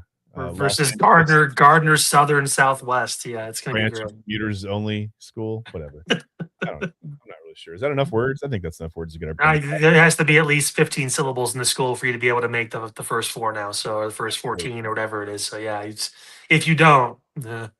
Yeah. And by the way, to get back to NIL quickly, just because we don't really talk about much NIL stuff really on the network, I haven't really gotten into this discussion. But I wanted to bring that up. You brought up NIL and you said that you were kind of against it. I think NIL was meant to, I don't know if you remember the story of Khalid El-Amin when he was the point guard at UConn. He had mentioned that he was literally walking around campus looking for food in trash cans. He was that, it was that bad. He's the starting point guard at UConn, right? I mean, it was about as big as it got at the time. And here you have your starting point guard at one of the premier schools in the nation, so broke on campus, making so much money for UConn and so much money for the NCAA and whoever else is involved in making money off these kids' backs. And he's eating food out of trash cans on campus. I mean, I think that was the spirit of what NIL was supposed to be. I don't think it was ever supposed to be used as a recruiting tool. That's what it's turned into, because it's the Wild West. And I think that's why the NCAA has been trying to figure out. It's got to be President Trump getting involved in this stuff now too, trying to like give them like directive and stuff, because it's honestly it's insane. And Chad, you're right. Like I had a plan that I had written out for every student athlete, regardless of sport. Yeah. Where it's like if you're going to play a Division 1 or 2 or whatever it is, mainly Division 1, but like if you're going to play at this level in your field, like you should be able to go to college for free. Yeah. And you should be able to get a food stipend or get like a monthly, weekly, whatever it is, allowance to be able to afford food and to be able to have some sort of social life or to save or whatever it is. Like you have a job, because we're making enough money to pay for your school. Mm-hmm. So no one's going to owe any money. Your parents aren't taking out loans, none of that shit. Yeah. And then you should be able to either save the money we give you as a stipend, use some for food, whatever it is, and whatnot. You obviously, probably depending on the sport, is how much you would get for that. Yeah. Because football brings in a lot more than like, swimming or whatever it is. We're not dumb. We understand that. But every athlete should be able to go to school for free, because they should still be able to afford that. Yeah. The schools would, and they still make a bunch of money off of these guys and girls. Like, I mean, it's right there. I think when you throw the millions at these kids and stuff, and it happens early on, and some of these kids are making all this money that won't have pro careers and stuff too. So I understand, building that nest egg now, because you may not have a future when it's all said and done. But you kind of lose the essence of what college sports were. It was a higher level of team sports before you went pro. And a lot of these times you were still considered amateur. Yeah. Like it's an amateur sport still. You're not a professional yet. And now they've paid these kids and some of these young adults to the point where, you know what? This is a pro sport now. You're making more than, a good chunk of the NFL. And in college football, if you're a quarterback or a receiver or one of those, skill position type players, Dante Moore is making more than half the quarterbacks in the NFL that are on, rookie deals or whatever it is, or, making more than a third round pick, whatever, that got drafted.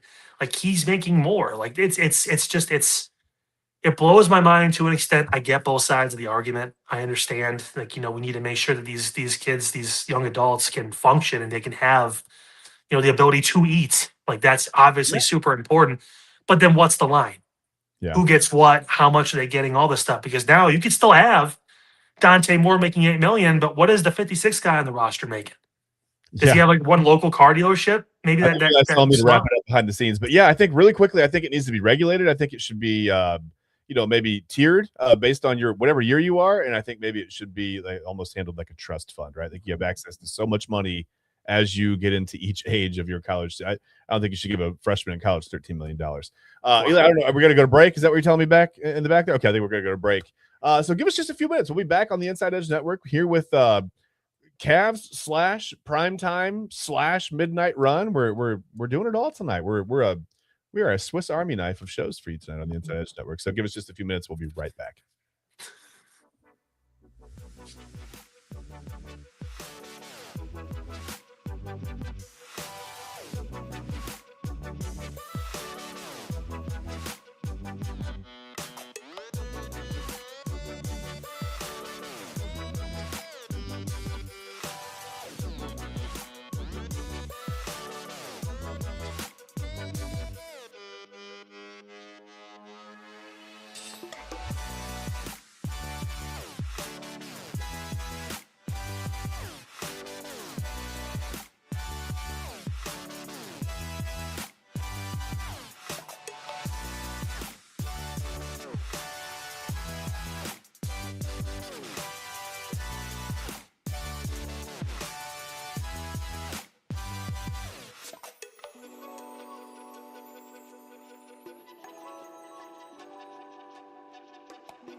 Hey, I got something to show you guys.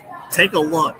It is spring. Happy spring to all of you. Take a look at what we have here for you from AlleyRoseFragrances.com. Beautiful spring scent candles here for you.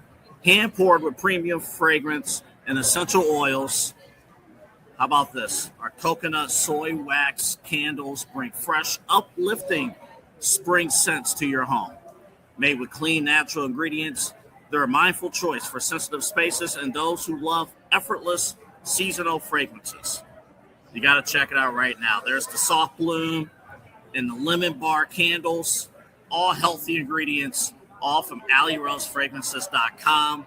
And if you're a first-time customer, use the promo code InsideEdge20. That's InsideEdge20. Get this for yourself, for your friends, family, everyone.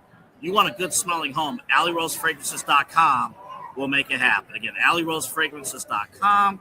Get the new spring candles. And when you order, if you're a first-time customer, InsideEdge20 is the promo code. Whether you're searching for a baseball autographed by your favorite World Series slugger, a signed football by an iconic Hall of Famer, or the jersey of a world-famous soccer star, you've come to the right place. Here at sportsmemorabilia.com, the web's leading source of authentic sports memorabilia, you'll find more than 500,000 authentic products from nearly every professional sports league, team, and player. Not only will you find your next prized sports possession with ease thanks to superb customer service and tremendous site experience, but you'll have the satisfaction and peace of mind that every product listed comes complete with a certificate of authenticity and is fully backed by the sportsmemorabilia.com lifetime authenticity guarantee.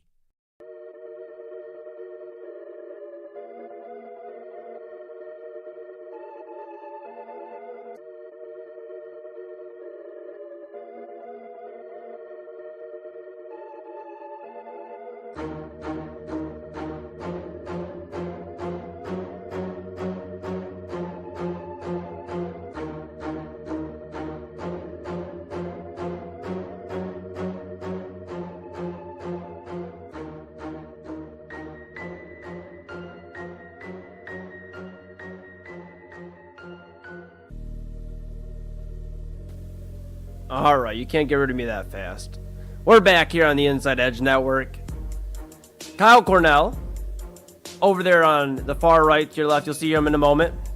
Chad Bryan, I think he's in the middle. I may have botched this. I haven't been here for a segment. This could be a complete mess, fellas. This is Inside Edge Primetime. I'm in the middle. Hello, here I am. I'm Eli Moon. This is what Stephen A. Smith feels like every day.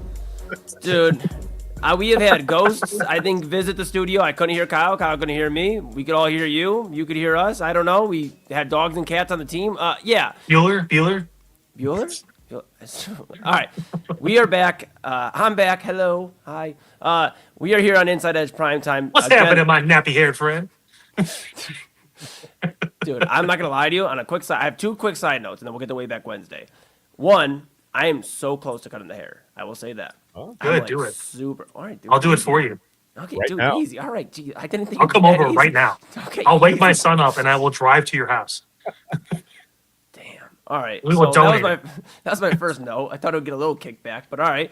Second note is, I went to an establishment that serves chicken sandwiches today, Chad.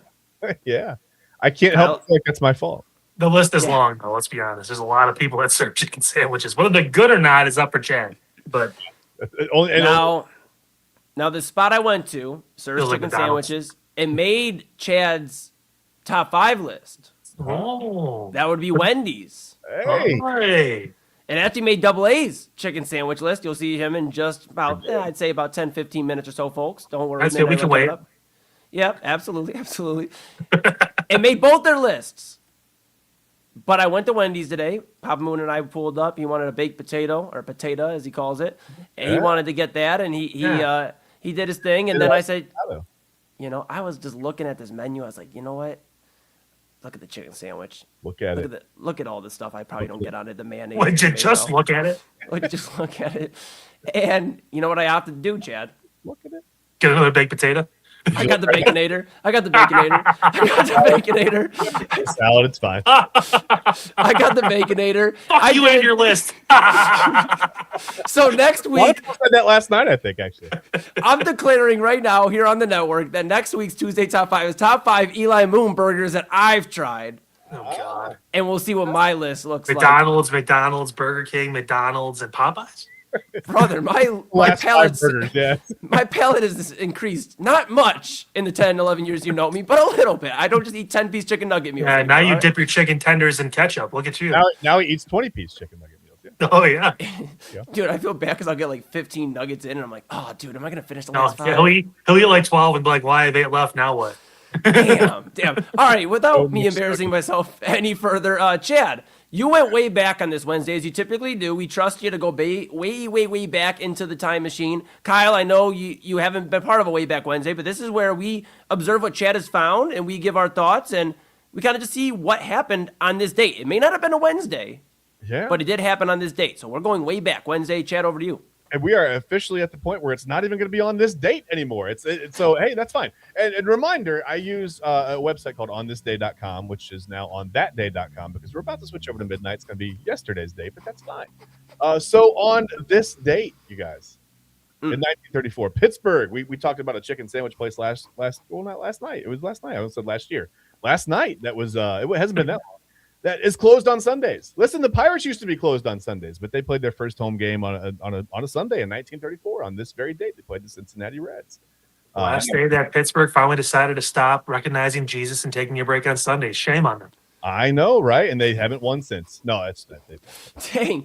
Wow. Might as well. hasn't been that long. Dude, Chad. Yes. Dude, here's the thing about the Pirates. Here's the thing. This is crazy work. Just one thing. All right. Well, just one Here's the thing. They exist. What is their exact record? We're going to have to look this up for tomorrow's show. We don't have enough time tonight. What is their record on Sundays? Because if you ask Anthony Alford, he is a big proponent about nobody playing on Sundays anymore. The Cavs suck on Sundays. The Guardians suck on Sundays. I guess my performance may be low on Sundays. I mean, everybody's performance is low. Didn't the Cavs win the championship on Father's Day, which is a Sunday? Don't ask Double A. If it happened 10 years ago, it doesn't matter, I guess. I guess not. God, get your shit together, Double A. You got a show in a minute. I feel Chad, like coming in. Chad, do you have any more thoughts on these Pirates? No, none at all. Okay.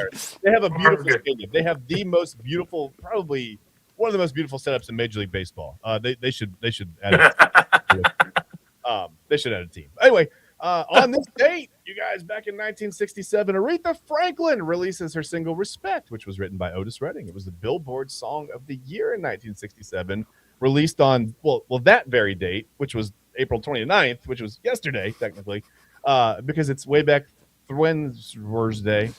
It's gotten really wonky here, but way back that day. Way back that day. How about that? Respect, little. I love this. If I spell love this. Eli's like, respect? What does that word mean? Oh, you guys are so mean to me. Look, dude, phone's going to be on D&D tomorrow. I swear on everything. Listen, I can't do that. But What you do in your free time is none of my business. Who gets free time anymore? All right, 1967. That was a great year for Papa Moon because he was born that year. All right. In 1967. He wouldn't be ashamed for me to say he's 58. He's 58 years Finally, young. a moon that we respect. Oh, my golly. And here's the thing about respect and Aretha Franklin. lunacy on this show.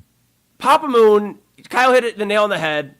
He commands respect. Sounds violent. I'm trying to. I don't know if we've got there yet, on this show at least, but we're working on it. Aretha Franklin, though, a legend, an absolute legend. Otis Redding, a legend. I mean, sitting on the dock of the bay. I mean, some legends. Oh, my goodness. I had to include it. Yeah, I had Or as Weary Al would call her, Urethra Franklin. There you go. And that's probably how I learned to spell respect when I was a kid. So shout out to Aretha Franklin and Otis Redding for writing the spelling into it too. I appreciate it. I can't read. There you go.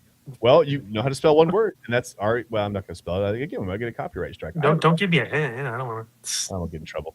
Okay, well, let's move on. On this day, way back Wednesday, wasn't a Wednesday, in 1986, Auburn running back Bo Jackson was the first pick in the NFL draft by none other than the Tampa Bay Buccaneers. And I know you're looking at me like, wait, what? Tampa Bay, but it's true. So real quick, and I'll paraphrase what happened. Essentially, the Buccaneers owner, who was an Alabama alum, I didn't do this. Hugh Culverhouse took him on a private jet to visit with the team, right? Get a physical, whatever, they were going to draft him. But it was during his baseball season. Now, this was not cleared by the NCAA and the SEC, although they told Bo Jackson it was at the time. So they put the rest of his baseball career, his college baseball career, in jeopardy. Made him mad, pissed him off. He said, listen, you can draft me if you want, but you're going to waste a draft pick. I can promise you that. I'm not ever signing with Tampa Bay. And he sure didn't. And, the rest is history. He played baseball for a little while. I ended up in the NFL.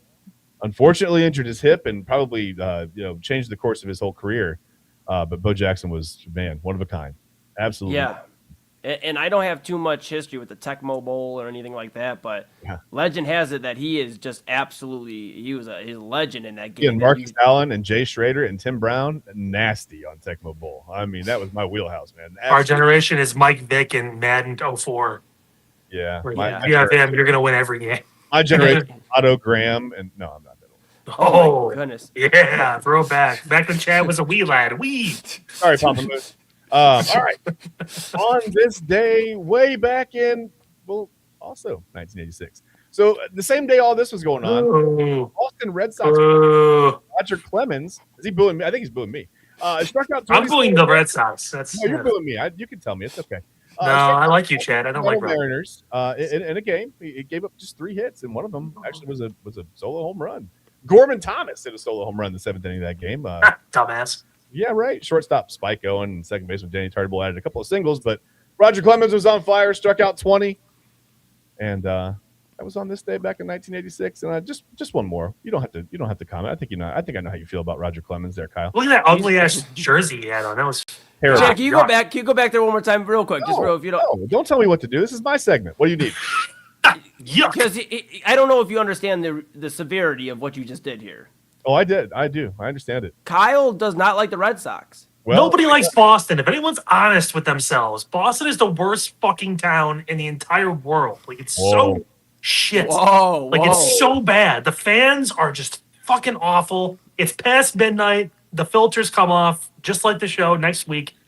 Fuck Boston. Like what Kyle Cornell, ladies and gentlemen. That's Kyle Cornell. I'll put it on the damn bio and the intro and the fucking bottom thing. It's prime time, biatch. Yeah, and Boston sucks my left nut. Seriously. There you go. Can't be that bad then. Fuck you, Chad, Roger. my bad. Go back to the other. My bad, Chad. On this day in 2018, The Simpsons makes TV history. They surpassed the 635 episode count of all shows Gunsmoke, which was the highest number of any episode of any series that was ever on TV. The Simpsons are currently, where are they at right now? I think they are currently at episode number 805, or it would be 806. I'm not counting Raw or SmackDown in there, I guess, but yeah, that's fine. Do you want to do Way Back Wednesday, Kyle?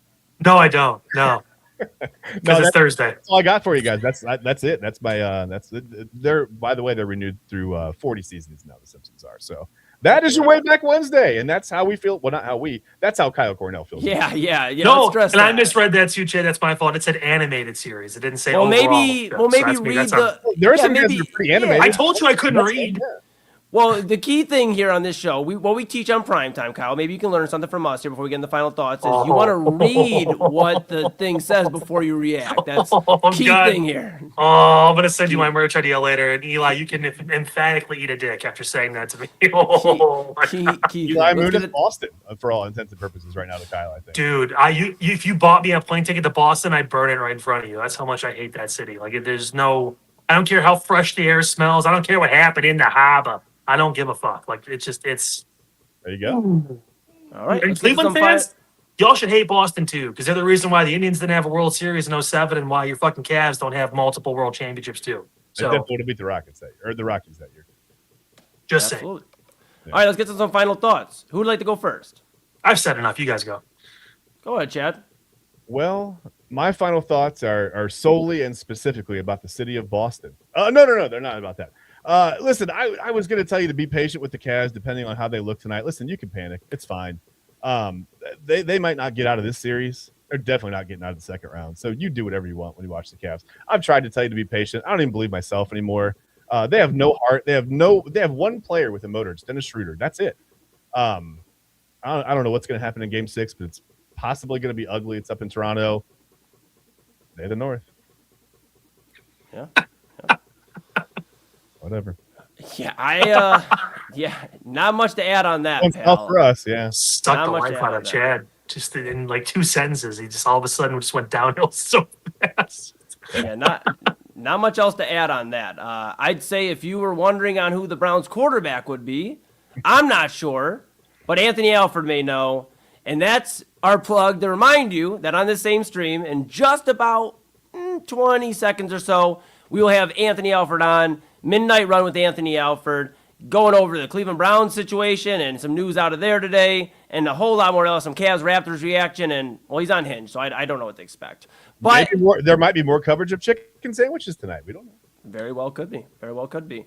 But, again, thank you to Kyle Cornell for joining us. Thank you to all of everybody out there for joining us here for Cavs Postgame, Inside Edge Primetime. Again, that's Kyle Cornell. That's Chad Bryan. You'll see us again here tomorrow, Chad and I, Thursday, 10 to 11 p.m. here on the Inside Edge Network. Going to pause for just a moment for station identification, and then you'll know the music. It's time, just in a moment, for Midnight Run with Anthony Alford. Thank you to all you out there watching, and we're back with Anthony Alford just in a moment. Primetime, yeah.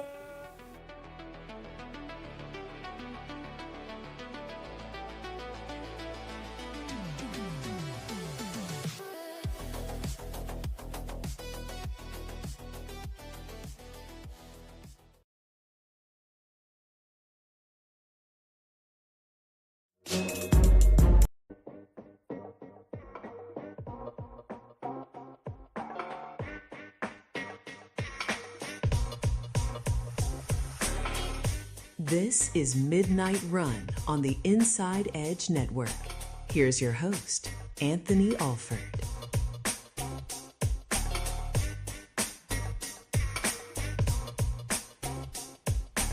And welcome to the show. Welcome to Midnight Run.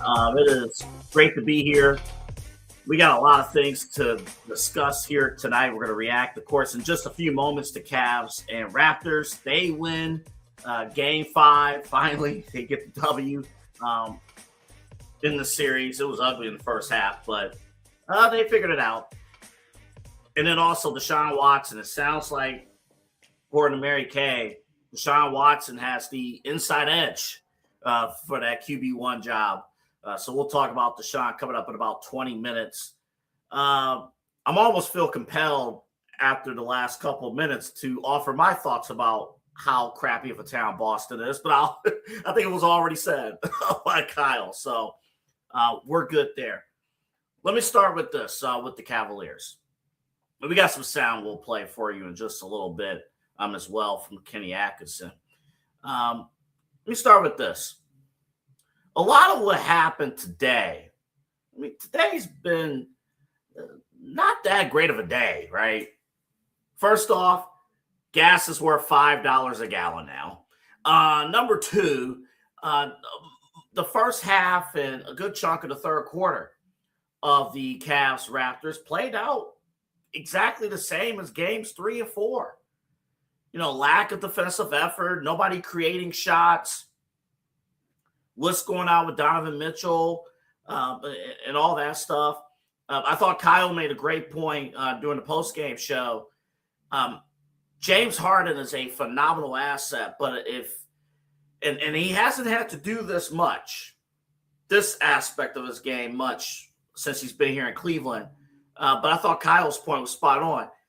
If he has the ball, if he is the number one option on offense, that means the ball ain't moving for the first 20 seconds of the 24-second shot clock, and the offense becomes stagnant.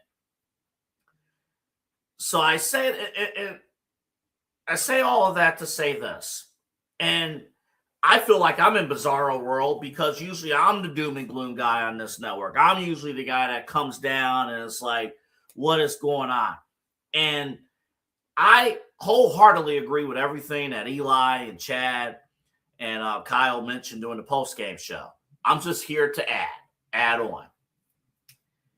I saw some things in that fourth quarter that greatly encouraged me. Number one, it's the playoffs. This night would have been a lot worse if they would have lost. This night would have been a lot worse if the Cavaliers weren't able to hold on to that lead, to get the lead in the first place and hold on. Number two, we got to remember something. We got to remember this. I know it's in our right minds. We want to win things fair and square. We have to win things the correct way. And it is our job to pinpoint, and we do, and we will. Absolutely, we will pinpoint things that went wrong. One W does not take away the things that have gone wrong. I'm here for that.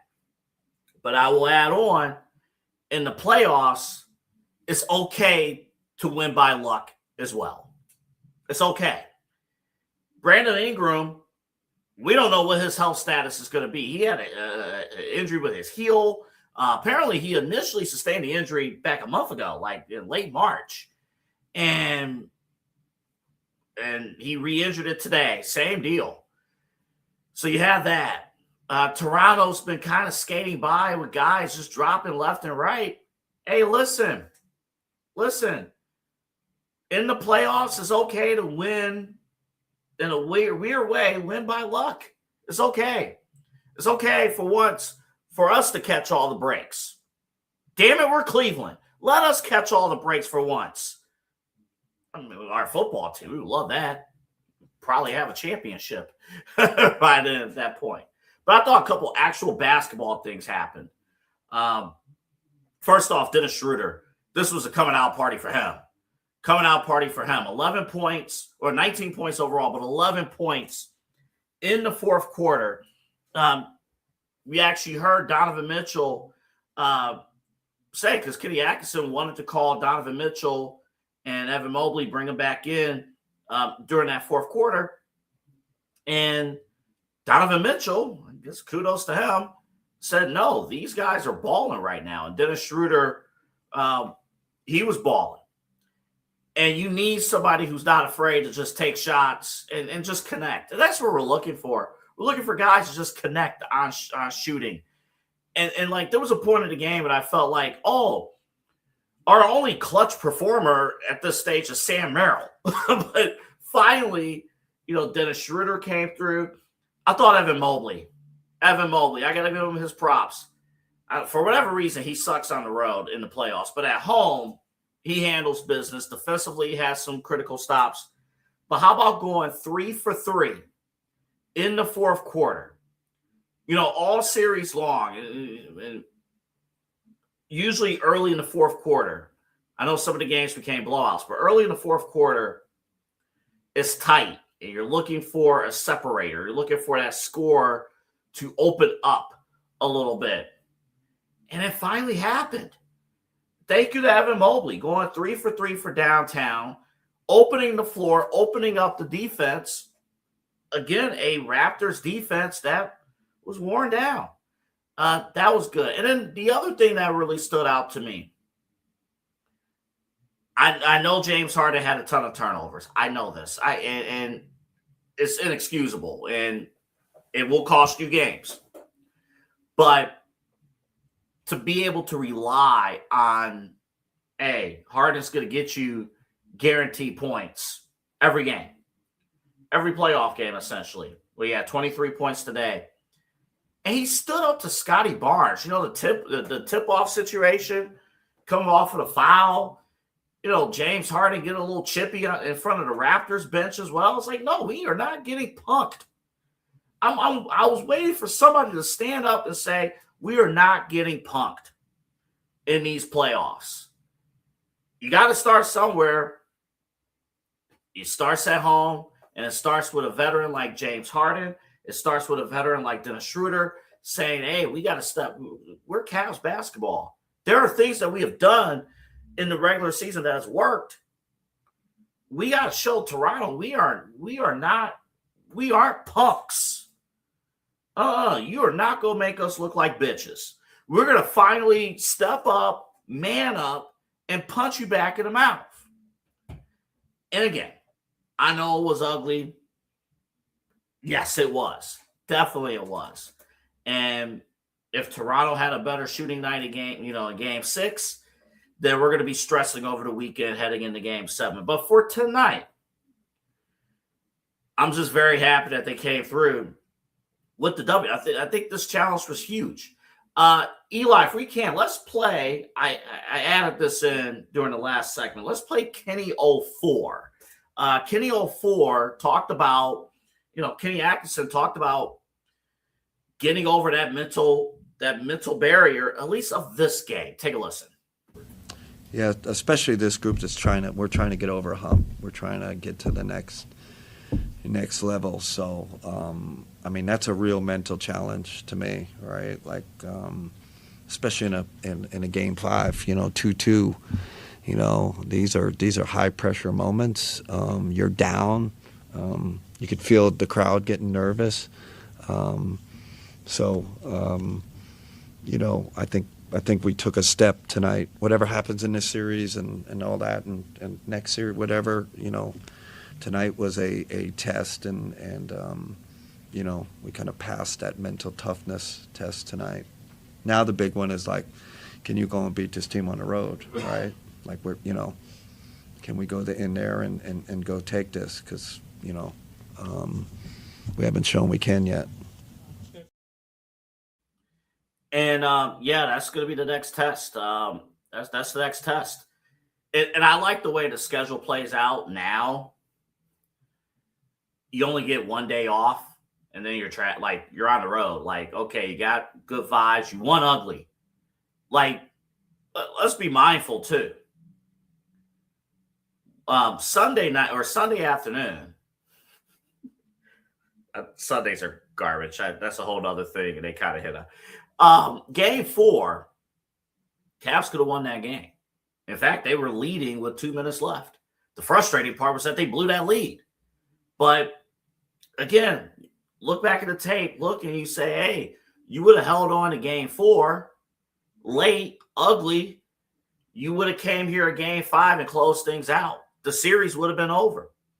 So it's little things like that you kind of have to take away. Let's real quick before we go to break, Eli, let's play Dennis Schroeder. So Kenny 01 about Dennis Schroeder, his performance. I was just thinking about it when we were talking about trading for him. That was one of the things that came up. Like, this guy's played in huge games in the NBA and then on the international scene. So this type of game fits him. But I think it started with him getting to the rim, and then that loosened up the jumper for him. And then I thought his defense on Barrett, he really got under him, harassed him. He was, as he likes to call him, Dennis the Menace tonight,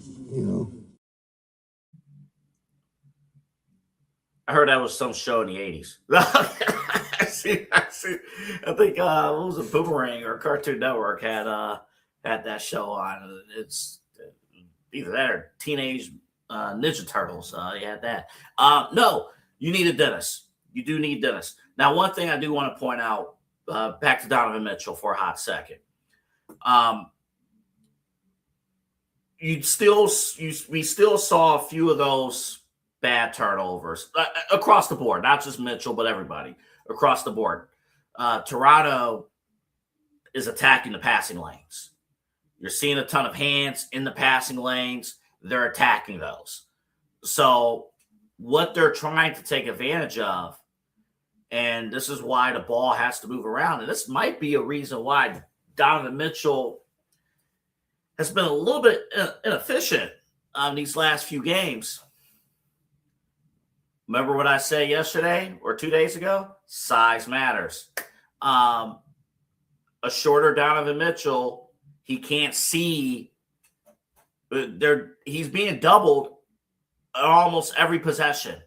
He can't see the different passing lanes and whether or not they're being clogged up. Now, he did a better job, and his teammates did a better job coming to the basketball, moving around. So if you're going to double him, get open. Your teammates got to get open, and communication is key. But That is concerning. He's a short guy, only 6'1".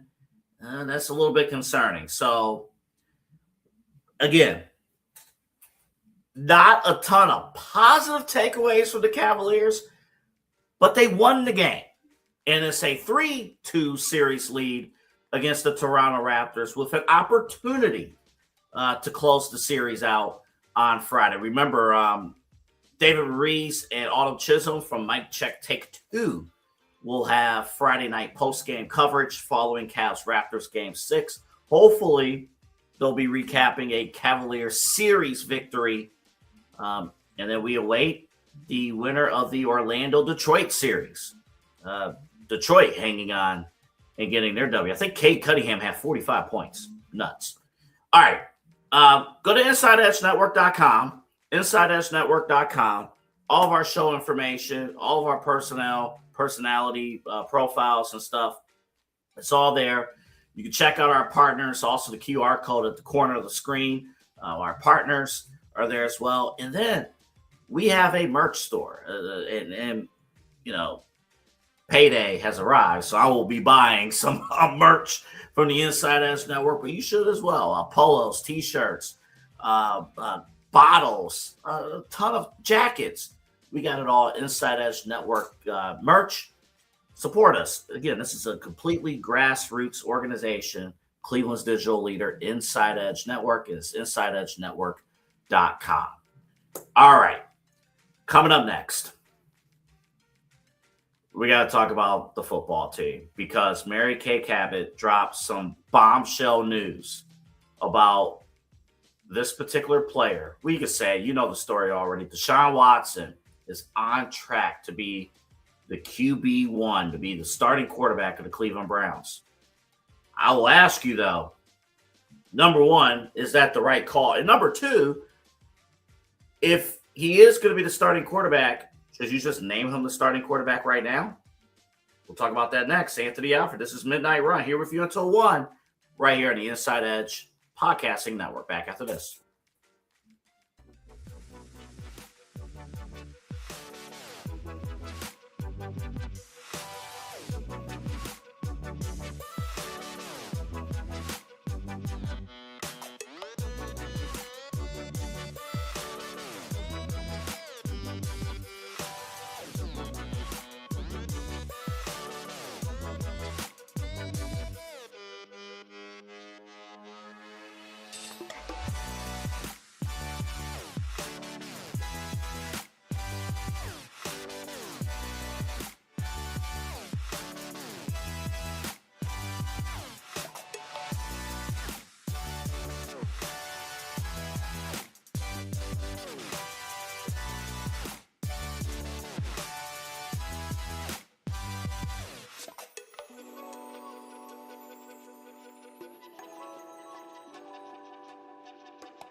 Hey, I got something to show you guys. Take a look. It is spring. Happy spring to all of you. Take a look at what we have here for you from AlleyRoseFragrances.com. Beautiful spring scent candles here for you. Hand poured with premium fragrance and essential oils. How about this? Our coconut soy wax candles bring fresh, uplifting spring scents to your home. Made with clean, natural ingredients, they're a mindful choice for sensitive spaces and those who love effortless seasonal fragrances. You got to check it out right now. There's the soft bloom and the lemon bar candles, all healthy ingredients, all from AlleyRoseFragrances.com. And if you're a first-time customer, use the promo code InsideEdge20. That's InsideEdge20. Get this for yourself, for your friends, family, everyone. You want a good smelling home, AlleyRoseFragrances.com will make it happen. Again, AlleyRoseFragrances.com. Get the new spring candles. And when you order, if you're a first-time customer, InsideEdge20 is the promo code. Whether you're searching for a baseball autographed by your favorite World Series slugger, a signed football by an iconic Hall of Famer, or the jersey of a world-famous soccer star, you've come to the right place. Here at sportsmemorabilia.com, the web's leading source of authentic sports memorabilia, you'll find more than 500,000 authentic products from nearly every professional sports league, team, and player. Not only will you find your next prized sports possession with ease thanks to superb customer service and tremendous site experience, but you'll have the satisfaction and peace of mind that every product listed comes complete with a certificate of authenticity and is fully backed by the sportsmemorabilia.com lifetime authenticity guarantee.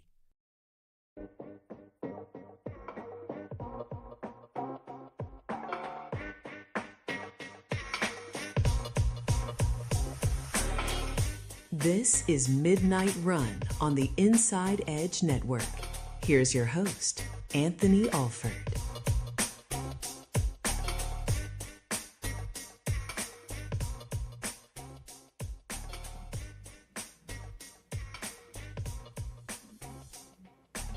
All right, we can't run from this topic anymore. We can't run from it. It's time to address this thing head on. First, before we do that, Omega Video Marketing, one of our newest sponsors, a longtime sponsor of the Side Hustle Wrestling Podcast, Omega Video Marketing, of course, ran and organized by Emmy Award-winning producer Megan Gallagher, who does an unbelievable job working in the city of Cleveland, of course. If you're a business owner, content creator, you want to get the word out of your event, more reach, things like that, check out Omega Video Marketing. And again, Megan does a great job, 4-time Emmy Award winner. Check her out, MeganRG440 at gmail.com, MeganRG440 at gmail.com. That's Omega Video Marketing. Okay. Deshaun Watson starting week 1. End of story. He's going to start week 1. It's time to – now, if you've been watching our show this entire offseason, I've told you that. I've been on this. Like, I'm telling you, this for the reasons of, you could say, and it's correct, okay, he's old, the $250 million, the contract, you got to figure out if he's the guy. And yes, that is a legitimate reason. But the other thing, Deshaun Watson excels at practice. He excels. He looks great in practice. My issue with Deshaun, strictly on the football side of things, he hasn't completed really a full season of full speed football, a full season or close to it, in 6 years. The problem is you really can't break that down in practice during minicamp or voluntary minicamp. Little sidebar, we're not going to talk about this today, but Jerry Jeudy missed voluntary minicamp. Voluntary minicamp, and the Browns drafted 2 receivers, and his ass was at practice this past Monday. Anywho, boy, you gotta love it. Eli, I just put in new sound. It's from Mary Kay. She was on 92.3 The Fan earlier today. It's Mary Kay 01. She was on 92.3 The Fan earlier today on Baskin and Phelps. And she was the one who wrote, it's like, hey, Deshaun Watson has looked good in practice, has the inside track, the inside edge to be the starting quarterback for the Cleveland Browns. Here's what she had to say earlier today on 92.3 The Fan.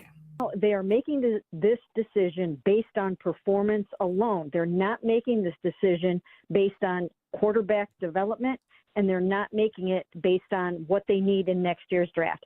They're looking out there, and they're making their decision based on who is going to give them the best chance to win games this season. And what they are seeing right now in practice, and what I actually saw on the first day of voluntary minicamp that was open to the media, was I saw what looked to me like a quality starting quarterback out there in Deshaun Watson, someone who had done the job before, understands it, operated efficiently. He was, and I wrote that day, that I wrote that he won day one. And then he came back on the days that were closed to us, and he had ended up earning the starting reps. And he was going first based on what they had seen. And so what I've been hearing is that he emerged from that voluntary minicamp ahead of Shedeur Sanders. And at this point right now, he has the inside track to win the starting job. And I just tweeted after that, after I wrote that breaking news, after that, I just said, if that's going to be the case, then you might as well just go and declare him that sooner than later, as soon as possible, because they've got to get this first team offense working together. They cannot wait until the end of training camp to let those guys cook and get all their work together. It's got to start happening now if they want to look like a functional offense in 2026. And again, that was Mary Kay, who broke the story courtesy of 92.3 The Fan here locally in Cleveland. The second part of the statement of whoever the quarterback is going to be, you got to name him the starter. That I wholeheartedly agree with. I agree with that part. I think if you guys remember last year, the whole 4-quarterback QB battle during training camp, it's extremely hard to build chemistry with a young offense when you're experimenting with 4 different quarterbacks. So one thing that Mary Kay mentioned in her Cleveland.com article, she said that Coach Todd Monken hopes to declare or at least identify his starter by the end of Browns minicamp. So we're eyeing June 9th through June 11th. So Shedeur will have about 6 weeks to close the gap and try to overtake Deshaun Watson. So that part I agree with. I think you do need to identify who the quarterback is because you have a ton of young talent on that offense. Jerry Jeudy may or may not be on the team. I'm kidding. But you basically have a brand new offensive line, brand new top receivers. Harold Finn in his second year coming in. Krishan Jenkins, you got in the backfield. You basically have a brand new offense. So you do need to identify somebody in that backfield, in that quarterback position, and roll with it. My disappointment a little bit is with Shedeur Sanders. And I say that wholeheartedly, understanding that I truly believe, I think the world of Shedeur Sanders. I think Shedeur Sanders, with talent around him, we saw it at the end of last season. With talent around Shedeur Sanders, I think he's the guy. He's the guy that can excel. And I truly believe he deserves 17 games to prove himself. But he also had to understand that he needed to outperform Deshaun Watson without a shadow of a doubt. And it is clear that that has not happened. And I can't talk something into existence if it's clear that it's not happening. If Shedeur Sanders is not clearly head and shoulders above Deshaun Watson, even in practice, then I have a hard time advocating for Shedeur Sanders to start over Deshaun Watson because there are 250 million reasons why the Browns are heavily invested in starting Deshaun Watson. So for me, even though I truly believe football-wise, I'm going to bring Eli in on this conversation in 2 seconds.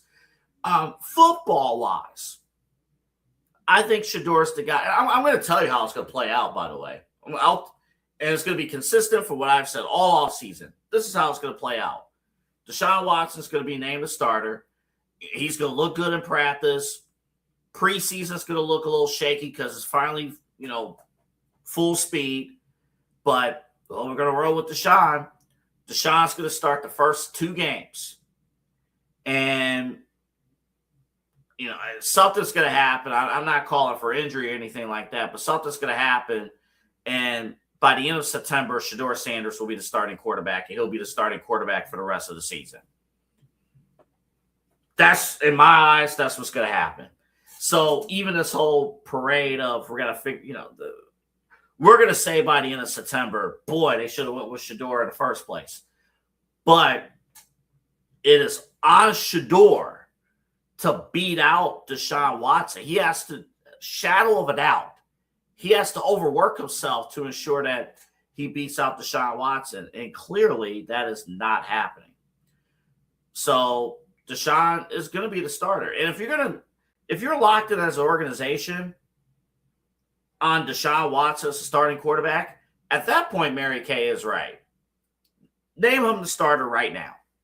Name him the starter and build an offense around Deshaun, if that's going to be your guy. I think they're going to make that call anyway. Let's stop the flirting. Let's stop the teasing. Let's stop it goes down in the DM. Just ask him out. Let him know, like, hey, you're the starter. You have so many reasons to figure out why he's going to be your starting quarterback in the story, whether we like it or not. In the story, Deshaun Watson's starting quarterback. So with that being said, let me bring in Eli. You've heard him tonight, every night on InsideEdge Primetime. Eli's my ace behind the scenes as well. He does a lot for the InsideEdge Network, and I want to acknowledge him publicly. Thank you. Eli, thank you for all you do for the network. I appreciate you. No problem. Thank you. No, thank you, sir. No, thank you. All right. What you got for me? All right, that's enough of that. All right. Let's get locked back in. All right. What do you got for me? All right. You heard this news today. Yes, I know you and Chad probably going to go a little bit more extensive on this tomorrow, perhaps. Or maybe not. You might steer clear of it, which might be for the best. Yeah. I'm hoping enough news breaks. Right. When you heard this today, what were you thinking? Just a lot of disappointment. A lot of disappointment. We have been down this road, Double A. I mean, we've talked about it on Main Event. I've talked about it on Primetime. I've talked about it on this show here on Midnight Run. We know what we're getting with Deshaun Watson. Here's the reality of the situation. Deshaun Watson was a good quarterback at one point in time in Houston, Texas, for the Houston Texans. He was great. He was maybe the next best thing to Patrick Mahomes. I mean, like, this guy, like, was he going to be the guy to get past Mahomes? I mean, and then all the stuff happens. And then the injuries happen. And the poor play, mixed with not being on the field, mixed with he's away from the team a majority of the year last year. But then when Shedeur comes in, he wants to be a mentor. I just think it's odd. I just think his whole run with the Browns has been wild, just wild. I mean, I was never a fan of it, to be honest with you, Double A, when they brought him in. I think giving a boatload of money to a guy that is you're not even sure when he's going to play next was asinine to begin with. And now we're sitting in a situation where the Browns are like, okay, I learned a lesson when I was a kid, Double A. I'm going to teach you. Anybody out there, when I was a young child, I wanted to help my mom out. Okay, my Mama Moon still to this day cries her eyes out when I bring this story up. And I'm like, Mom, it's okay. I did it. I was wrong. There was a curling iron sitting on the bathroom sink. And I had thought I would be so nice and I'd bring the curling iron to my mother by grabbing the curling iron and handing it to her. My mom freaked out. She goes, no, Eli, oh my, I mean, my mom's such a sweetheart. So she was so worried about me. I'm good. Hands are good. We're all cool. But here's the thing, Double A. I learned very quickly at a young age that curling irons should not be picked up while they're hot. Now, if I went back and grabbed that curling iron today, 20-something years later, Yeah. and I grabbed it, then I'm a dumbass because I know the curling iron's hot. This is the same situation with the Cleveland Browns and Deshaun Watson. You have put your hand on the curling iron when you first started just to see if it would get hot. And it's hot, buddy. And it didn't work out. It didn't feel very good, did it? And then you come back years later and you're like, I wonder if that curling iron's still hot. I wonder if Deshaun Watson still has it. But that curling iron looks good. It looks good as it's sitting there. It sure does look great until you grab it and you feel how hot it is and you go into another 3-14, 4-12, whatever season, Double A. It is so disappointing. Are we trying? Here's my question, I guess, to you on your own show. Are we trying to build this team into a rebuild, into a new team? Or are we trying to dig up the graveyard? Are we trying to dig up the ghost of the past? Because in my opinion, Deshaun Watson's career with the Cleveland Browns ended last year. In my opinion, we went to move on. That's why they took 2 quarterbacks. That's why they eventually, for a moment, brought Kenny Pickett in. They brought all these guys in. They even brought Joe Flacco in as a veteran presence for anything but to play Deshaun Watson. And I know he was dealing with the injury. I get it. But here's the reality of the situation, Double A. We are trying to build. We just had a very successful draft, at least on paper, after a great draft that looked great on the field. Why would we do this? Why wouldn't we give Shedeur? I'll tell you why. Because after you just mentioned they brought in 4 different quarterbacks, they feel Deshaun's better than all of them. They feel that we finally have a team that we could build. We need. I'm trying really hard here. They feel that they need someone with veteran presence who knows the league. And you know what did it? You know what did it, honestly? You remember his last great game, right? It was a while ago. But you remember his last great game? I want to say it was a comeback. Yeah. It was during the 2023 season. Yeah. It was the game against Baltimore. And he balled in that game. And the week before, he led the comeback against Seattle. In Seattle, he led the comeback in 2023. Yeah. In their eyes, if it wasn't for an injury that took him out for the rest of the season, it would have been Deshaun Watson leading the Browns to the playoffs, not Joe Flacco. And Deshaun Watson, oh boy, I'm just being objective. I know. Deshaun Watson in those 2 games in 2023 looked better than any game that Joe Flacco played the remainder of that season. Yeah, here's the thing, I'm just being objective. I get it, and I understand. But here's the reality is, like, you have a chance if you're the Cleveland Browns to find out if Shedeur Sanders is the guy, and if he isn't the guy, you can find out who the guy is next year. There's a plethora of quarterback prospects. Arch Manning, I think, has a ton to prove still, but he did look good at the end of the year. You got him, Dante Moore, a ton of other guys that are going to be available if the Browns are in position to get a quarterback. I think the Browns are telling you all that through every story we've covered here on the network, the Browns are telling you in 3,000 ways in one that Shedeur is not their guy. Yeah, and this kind of, yeah, it feels like this is almost the end before the season even started, to be honest. It like really disheartens me because I don't know what Shedeur Sanders has to do to just get a shake here. And for anybody out there that's like, well, he did get the last little stretch of the season. Brother, there was nobody else to play. There was nobody else to play. They had expended all their options. So what else were they going to do? Put a punter out there to throw the ball? I mean, so I don't buy that. This is his opportunity, and I just have a hard time believing, and I respect Mary Kay Cabot, but I just have a tough time believing that Deshaun Watson's outplaying Shedeur Sanders. I have just a tough time. Here's what I'll say, though, Double A. I don't because it's practice. It's not in full pads. I get it, but you don't think Shedeur's looking just as good? After being with the team the entire time, spending so much time with Todd Monk and spending time just living in the Browns headquarters, in the facility. I mean, I hope you're right. I really do. I hate the fact that I am presenting this idea.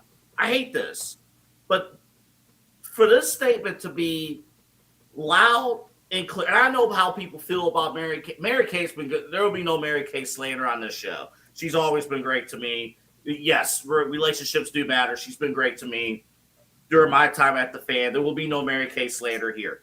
But I was just saying, in general, not just her reporting, but other reports, Zach Jackson and others who have reported, nobody has come out and said Shedeur has looked impressive in practice, like the smoke signals we're getting about Deshaun Watson. Yeah, Double A. It's frustrating. Eli, it is frustrating. It is because, again, if politics was not involved with this, if it wasn't about the contracts, I said at the beginning of the segment, you put Shedeur Sanders out there for 17 games. With this team, with the young group we have now, I think we're competing for an AFC North title. If you only got to get to like 10 wins, I think the division's there. I know we got. They're looking at. Let's take a break because there's more to this. Unpack Wednesday will be unpacking our emotions to what just break because we both have more to say about this. Remember to like, follow, subscribe to our socials at InsideEdge Net, at InsideEdge Net. That's the best way to support us here on the InsideEdge Network, Cleveland's digital leader for sports, entertainment, mental health, culture, all that stuff. Our pillars here at the InsideEdge Network. Make sure you support us. If you have thoughts, too, on this topic, leave a comment. We'll read it on the air, if appropriate. We'll read it on the air. But when we come back, we got more to unpack on this because this is very emotional. It's very emotional because this is the one time where I don't disagree with Eli. I actually do not disagree with Eli, but this runs deep because there's a lot to this. Let's take our final break. More on this when we come back.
Clean energy, bold flavors, no jitters. See why people won't shut up about Dubby. Clean energy, no jitters or crash. Helps you lock in and focus. Over 15 absolute fire flavors to choose from. Visit Dubby.gg and use promo code InsideEdge10. Mosser Moments Photography is a husband and wife wedding photography team based in Cleveland, owned and operated by Ryan and Hallie Mosser. For the past 10 years, they've captured more than 100 weddings across Northeast Ohio and beyond, always working together as a true two-person team. Their style centers on authentic, emotional storytelling, documenting the real moments between two people in love and creating images that feel natural, comfortable, and true to the couple. Rooted in Northern Ohio, but inspired by their travels, Ryan and Hallie bring a warm, personal approach to every wedding day. Their work blends experience, consistency, and a genuine passion for helping couples relive their best day through timeless photography. Learn more at MosserMomentsPhotography.com.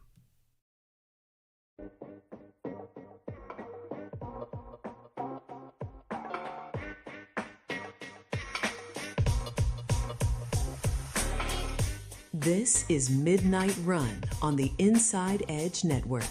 Here's your host, Anthony Alford.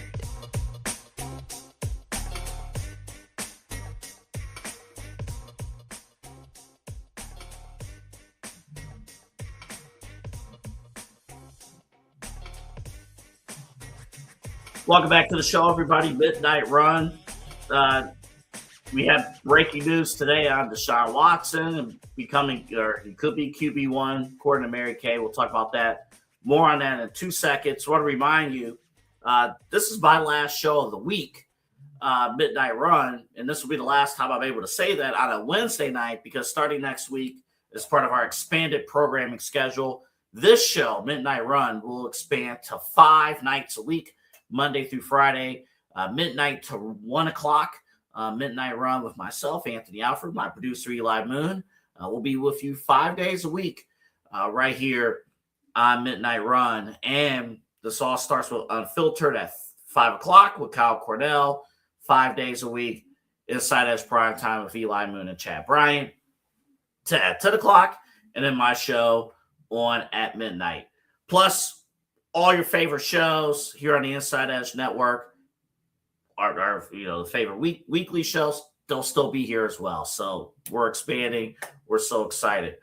We're not excited about this news. I was just thinking about this, Eli. So if you're just joining us, if you've been around sports talk at any point here locally in Cleveland, or I guess nationally at this point on the football circles, Mary Kay Cabot of Cleveland.com reported in her article today or yesterday morning that Deshaun Watson emerged from the Browns' voluntary minicamp last week with an edge over Shedeur Sanders in the two-man quarterback competition, and he has the inside track to be named the Browns' QB1, sources telling Cleveland.com. And we're debating here. We're trying to talk through a little bit of okay, if he is the starter, how should we feel as fans? How should we feel? Did Shedeur Sanders get screwed out of an opportunity at this? Because Shedeur Sanders had that stretch at the end of the season, like, hey, he was balling out. But to me, all signs in the organization have pointed to Deshaun Watson being he's the starter. You might as well name him. Let's bring Eli back in. I wanted to bring this up to you on air. I wonder, Eli, if you almost, if you're a Browns fan, Yeah. you kind of almost, I'm thinking like, man, if you're going to roll with Deshaun Watson, it might almost be better for the Browns to start the regular season on the road in week 1. Yeah. The Birds are going to, he makes one mistake, which will probably happen. He makes one critical mistake. And the boos, I remember there was a couple games, not last year, but the year before where he was just hurt, really the whole year. Mm-hmm. And I've never heard boos so loud through the radio then with Deshaun Watson, his ineffective play, that could happen. I think that you better hope if you're the schedule, you better hope the schedule makers start the Cleveland Browns on the road in week 1 if Deshaun Watson's the starter. Yeah, AA. Dude, I didn't think I'd be this worked up at almost 1 a.m. Just a programming announcement. We're probably going to go a little bit over because I think this is just crazy, man. I think this is just absolutely crazy. I just can't believe we are today. Hello, it's Thursday, I guess. We are a week removed, literally an hour into the officially a week removed from, on paper, a great draft. Yeah, the Browns. We did the draft cut. Commissioner's Couch did a great job. We were here last Thursday with the draft coverage. Yeah, I mean, and thank you to everybody out there for tuning in. I believe over 1,000 of you. We really appreciate it. Really do. Thank you. A lot more to come. And we want to bring that excitement for the fans of the Browns fans. And look, we're Browns fans, but we're going to call it what it is. And this is BS, AA. This is BS. This is so disheartening. How am I supposed to get excited about Denzel Boston or try to get excited about Casey Concepcion? I'm warming up. I'm trying. How am I supposed to get excited about Spencer Fano? How am I supposed to get excited about these guys when Deshaun Watson is the starting quarterback of my team? I have seen this story. I've seen it. It's like watching a bad movie and then deciding to watch it again. Adam Sandler has a lot of great movies. Sandy Wexler, probably one of the worst. It's like if I watch Sandy Wexler 3 times in a row. I know what it's going to be about. I know the only reason I'm probably going to watch that movie is for Jennifer Hudson, okay? That's the only reason I'm going to watch that movie. And here's the thing. There's not going to be a Jennifer Hudson on this Browns team. So yeah. I'm not going to – come on. But like the director's cut is going to release something that's like, oh, groundbreaking with this. I don't – man. I guess we got to figure out, has Shedeur Sanders looked that bad in practice? Like I'm trying to figure out where all the disrespect in the organization. I can't blame the reporters because It ain't just Mary Kay reporting this. It's going to be clear. It ain't just her. I'm trying to figure out, is Shedeur Sanders really looking that bad in practice where he couldn't beat out? Because I have to follow trends here. He initially did not beat out Dylan Gabriel. Mm-hmm. He didn't. He did not beat out Dylan Gabriel. Right. Even though when he was on the field, we saw somebody look a lot better than Dylan Gabriel. Yeah.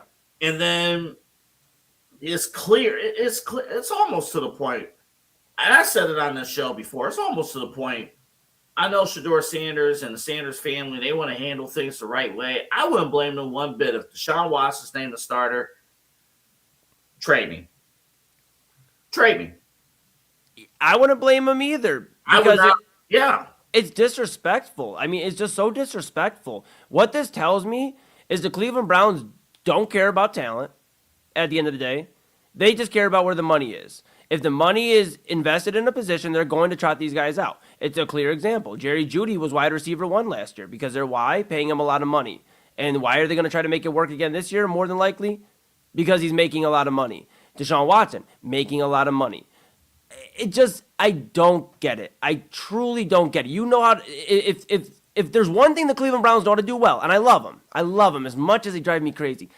If there's one thing they know how to do well, it's get excitement built up by draft time, and then within the next 2 weeks, crush any excitement that the city has. How is anyone, AA, supposed to get excited for September football with Deshaun Watson when I could be, and we'll see what the Guardians do, I could be watching a Guardians ramp up into October baseball getting ready. I could be getting excited for Cavaliers preseason going into the regular season. I could be cooking out during Labor Day or whatever holiday is going on and enjoying myself. Why would I subject myself to the same song and dance? That's what this is, AA. We want something different. But here's the thing. Again, to that point, the Browns actually are going to be in the news later today because they're going to break ground on the new stadium. So this is the very definition of, hey, let's soft launch this thing a little bit. it's as close to a Friday news dump as you can get. Yeah. Except Mary Kay's actually good at her job, so it led to a ton of engagement and stuff. This is very tricky. This is extremely tricky because, by all accounts, Deshaun looks phenomenal in practice. He always does. No pad. He always looks great in practice. You did say that. In fairness, and if anybody's been following along for the network for the last few months, they've heard you mention it. I mean, and say it really. I mean that Deshaun Watson is a great practice quarterback, and the Browns, I guess they just are throwing out the last 2-3 years of football. I guess that's what we're doing. To me, and I said this about Todd Monken. This is not a shot at Todd Monken. This is just what he signed up for. I truly believe if we go back, because I know we have a few new audience members tuning in, so you may have not heard us talk about this. During the coaching search, all those coaches that were interviewed during that extensive coaching search, how many of them dropped out? And I guarantee you a good chunk of them dropped out because they were told they had to make Deshaun Watson work. I firmly believe. It sure feels like a reality now, bro. Stop even I'm telling lies here, folks. It screams to me. Why would Grant Udinski drop out of the running to become a head coach in the NFL when we have all these available draft picks on paper and all materialized? We know why. We know why.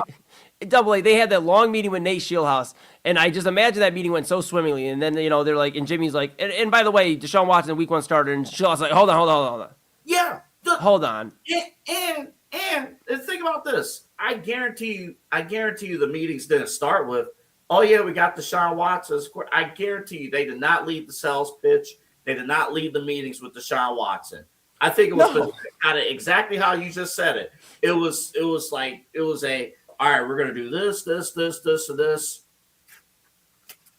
Oh, before you go, what's your plans for Deshaun? Yeah. I mean, dude, all you can do is laugh sometimes. I feel like sometimes all you can do is laugh because I was so excited a week ago. The Commissioner's Couch here on the Inside Edge Network did a great job. You and Chad, Ryan Mosser, and David Calhoun, you guys all did a great job just getting me excited. The first round coverage, I mean, all weekend long, just great picks. Emmanuel McNeil Warren out of Toledo, an Ohio guy. I mean, I know you're a Bowling Green guy. I get it, but I mean, it's pretty exciting. There's so much great. It is a great pickup. Yes, I know. All jokes aside, the Toledo Bowling Green rivalry lives on. But it's how can I be excited about this anymore? One little sidebar. In training camp, him and Harold Fannin, they're going to be facing off ones versus ones. Let's go. Let's go.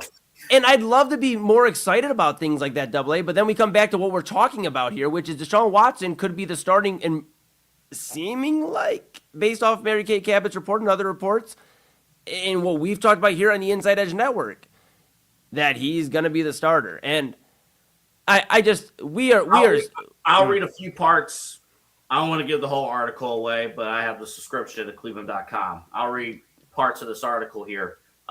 Quote again from Mary Kay. On the first day of voluntary minicamp, the only one of the 3 days open to the media. Watson won the day. This is day one. Won the day with quick decision-making, better performance in the pre-snap process, and more efficiency in the passing game.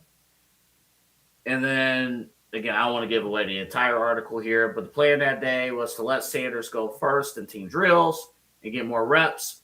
But Watson ended up with more snaps because of how he handled himself in the 7-on-7s and 11-on-11s. Eventually Sanders did get first team reps or starting reps, but then Watson got more comfortable with the system. And then it also said here on the second day of minicamp, Watson went first in team drills and took most of the reps, including in the red zone and a 2-minute drill, according to sources. By then, Watson had earned the QB1 snaps by looking the part of a starting quarterback. and then with tracks to the fact he started 72 games, worked hard to study Monken's offense. The fact is, it all tracks that they want Deshaun to be the guy. So just name him. Just rip the Band-Aid, just name him. I don't see a path where Shedeur Sanders is starting week 1, barring preseason injury. I just don't see a path. Yeah, I mean, but the Browns are gonna. Yeah, but doubly the Browns are gonna protect their ticket sales as much as they can. They are not naming a starter till the preseason, at the very least. They're gonna protect their ticket sales because I'm so honest. I know I'm not the only one that feels like this in Cleveland. There are a lot of people that feel like they are over Deshaun Watson. And even if it isn't Shedeur Sanders, and I'll still stand on it. He is the best option at quarterback for the Cleveland Browns. He is. Going into this year, on the roster, he is the best option. The Browns took a shot at Taylor Green in the 6th round. They did add to the quarterback room. But that tells you all you really need to know. They have not addressed they didn't go Ty Simpson. They didn't go any of these Drew Aller, any of these other guys. They stayed with what they had for the most part. And welcome to Cleveland, Taylor Green. We'll see what happens. But Shedeur Sanders is the best option. And the Browns are basically telling Cleveland, well, you know what? We got too much money still on this guy. And I know most of the money I get is paid. I get it. But they just, like you've said, I'll use your reference. They want to take the Tesla for another spin. And I'll say this, Double A. I'm not going to be surprised when the Browns grab this curling iron. But I don't want to hear how upset they are that it didn't work out when a curling iron is bleeping hot and you've already grabbed it. Deshaun Watson is sitting there. He is ready. He's like, come, just one more time. You know what? Let's do it. One more time. And the Browns are excited. Hard to study Monken's offense, of course. I guess. He's around.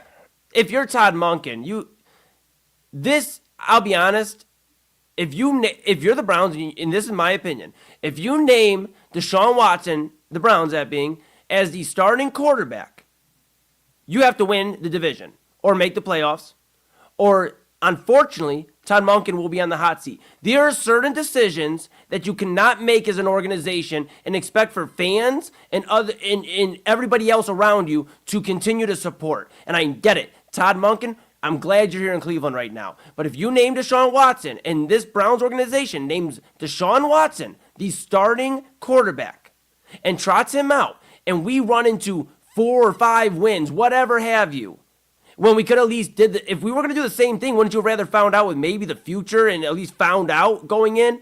This is not Todd Monken's decision. But he's the face. You're placing the blame on the wrong person. This is not a Todd Monken decision. This is an organization decision. This is a Haslam's. And, Andrew Berry's tied into this. This is an organizational decision. Yeah, sure, if it doesn't work out, Todd Monken will take the fall. Yes. This is not his. This is in public. Sure, he'll be making the call. He's the public face, like Stefanski, the public face. This is not his call. It's not Double A, but at the same point in time, like you said, he's the public face. And here's the thing: the Haslams have been pretty good about passing the buck. So they'll just pass the buck to Todd Monken and say it was his call. And unfortunately, Mr. Monken, that's Coach Monken. That's where we're at. That's where one Eli Moon's at with you. Let me follow up here real quick. So let's just say, man, I hate seeing the future. I feel like Raven from That's So Raven. I hate seeing the future. Heck yeah. Or this is 1 something in the morning. Miss Cleo, call me now. Yeah, that's right. Miss Cleo. The lines are open. 1-900. Those are the best until she starts stealing everybody's money. Again, yeah, that's never the fun part when the money goes away. Right. So what happens when we fast forward to the end of the season and Deshaun doesn't work out? I'm glad you asked me because I was going to ask you, but I guess it's your show, so you should ask me. I'll answer first. I would hope he's off the books. Because what is it, the post June 1 cut of next year? 2027, you will be off the books. And I said before, the next year's QB class, that's what the Browns are eyeing if Deshaun doesn't work. The painful thing for me, though, Eli, is that through all of this conversation, this is the realization that they don't think Shedeur Sanders measures up to Deshaun Watson or any of those quarterbacks in 2027. Yeah, and Double A, my two thoughts on this, and I know we're running over, and we gotta get everybody to bed here soon. But thanks for everybody tuning out there. Still, we appreciate you. People are locked in right now at 1 a.m. They sure are. They sure are. And I'll say two things on this. To answer your question, if Deshaun Watson starts, they find out it doesn't work out, which and I think, and real quick, and I think your expectation. I never thought about what you said about you got to win the division. I think you're right. I think if Deshaun Watson's the quarterback in this AFC North, you're saying that Deshaun Watson, in their eyes, Deshaun Watson is up there with Joe Burrow, better than Aaron Rodgers, and can compete with Lamar Jackson. That's what you're saying. That's what the organization, the ownership, that's what they're saying. That they believe, I truly believe that they think Deshaun Watson measures up to Joe Burrow, Aaron Rodgers, and can contend with Lamar Jackson. And of course, obviously you're facing their defenses. I think this is how they feel when they watch Deshaun in practice. You look at the language of these reports. I think they feel like they're looking at Deshaun Watson 2018, 2019, 2020, when he was one of those elite quarterbacks in the league. And that's what they're paying for. Yeah, and it's a dangerous thing to look back in the past, especially, 6-7 years ago. I mean, a lot has changed in 6-7 years. 6-7 years ago, I mean, the top quarterbacks in the league, a few of them were different, positions. I mean, a lot has changed in 6-7 years. The game has changed. Completely changed. And it's yeah, I mean, you're not sending Deshaun Watson out there to find out if he can grow and develop it to become your franchise quarterback or anything like this. No, you're going out there. If you're the Cleveland Browns and you put Deshaun Watson out there, you're saying this roster is good enough to compete with the rest of the AFC North right now based off the last two drafts we just put together. This roster is better than, or at least good enough to compete and go win this division. That's what the Browns are saying. And that's a dangerous, dangerous game to play. Because we spent weeks before the draft talking about how this is a multi-year type of rebuild. How this draft was going to be, last year was big. This is another cornerstone building draft. And, next year, whether just you go in with Shedeur and you can build and really lock in, or you have to figure out your quarterback, you at least have more of a direction. But all that goes out the window if Deshaun Watson's named the starting quarterback. It is not about growth and development. It is about going and winning the division, which winning is a great thing. We want to see winning in Cleveland. But I just have a hard time believing that Deshaun Watson is going to create more wins in Cleveland than Shedeur Sanders or any other option we have out there right now. And that's what's dangerous about all of this, Double A. It can not only set them back because they go through this and they fall on their face. It is a dangerous game because not only are you going to lose Deshaun Watson, you keep bringing, you brought up Shedeur Sanders about not wanting to, maybe be here. I wouldn't blame him either if he's feeling disrespected. I wouldn't blame him either. So the Browns might be in a position, worst case scenario, where they flop on their face, but not enough to get a top quarterback like they did this year. And they're looking for a starting and backup quarterback next year. The room's empty because you move on from Watson. Shedeur then tells you, I'm cool. You passed over me so many times. I am so cool on this. And I would not blame him. And here's my final thought on all of this. And I know I'm going to kick it back to you, and you send the people on their way. I'm having such a tough time over the last year and a half understanding how Shedeur Sanders went from a number 2 overall draft pick projection. I'm glad you brought this up. To a 5th round draft pick, to not being able to beat out Dylan Gabriel, to now not being able to beat out Deshaun Watson.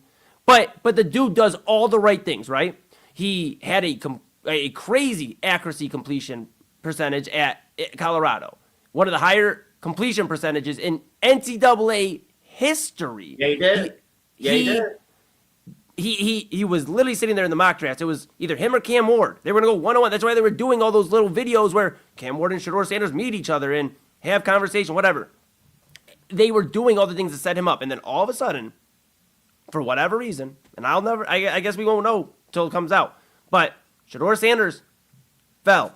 And he's doing all the right things. He's like, all right, I'm going to come in here. I'm going to do all the right things. He's had a few setbacks here and there. I get it. He's also a younger dude. But he's in the room right now, and he's been there, and he's soaking everything in. So I have a tough time just believing where is the guy that we were talking about being maybe the first quarterback off the board? Where is Holland? I don't know. And like practice-wise, what are we looking at here too?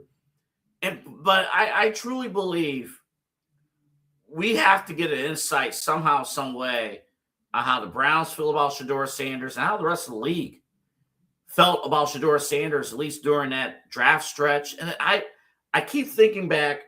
I should have pulled the clip. We don't got time anymore. But remember when Mac was on our show, Mac Robinson, 92.3 The Fan personality, works for the Cleveland Browns radio network. He was on the show. And his comments about Shedeur stick out to me at this moment right now, even though we conducted that interview like 2 or 3 months ago. The highs of Shedeur Sanders. It's very high. But then there's one bad interception, like horrific interception. There's one bad moment, like it's too high and too low. I'm just, again, this is frustrating because I'm trying really hard to see how they're seeing it.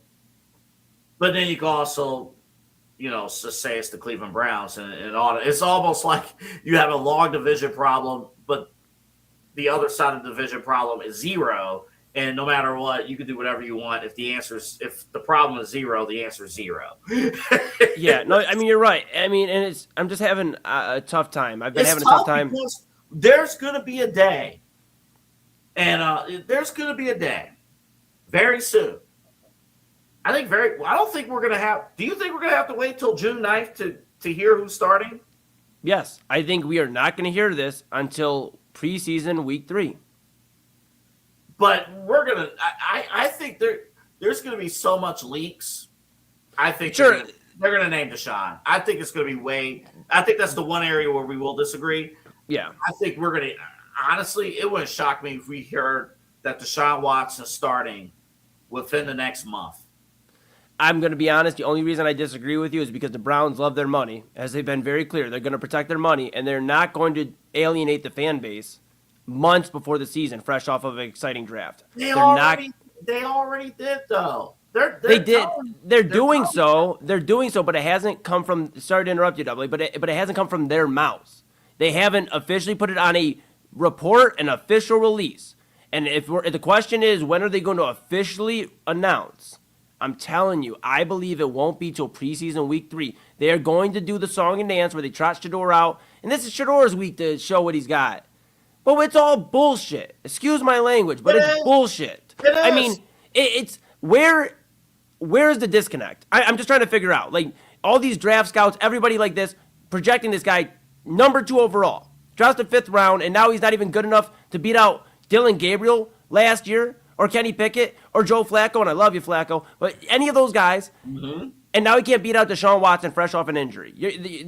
Hold on, the math isn't mathing, and I understand me and Chad scrapped mathematics Monday because neither one of us are math majors. The math just ain't mathing. It really ain't. No, something's happening. Something's up. Yeah. Where he is not beating out these guys. Yeah. And, we need to see, we need to know.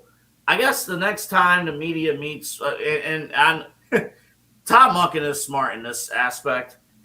He has openly said, basically through his attitude, that he kind of hates the quarterback discussions, which is probably the correct way to go about things right now. But eventually he will have to talk about it. He's going to have to talk about these reports. Real quick, yes. I do want to mention a couple interesting dates to this discussion.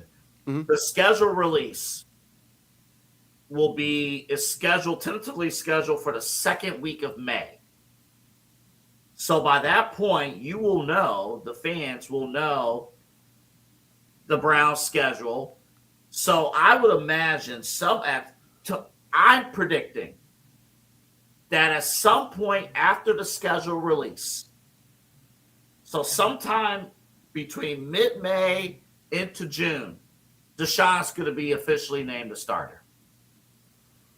I think they're going to wait till the schedule release. They're going to wait for the season ticket holders. Oh, Cleveland Browns, yay. and get that out.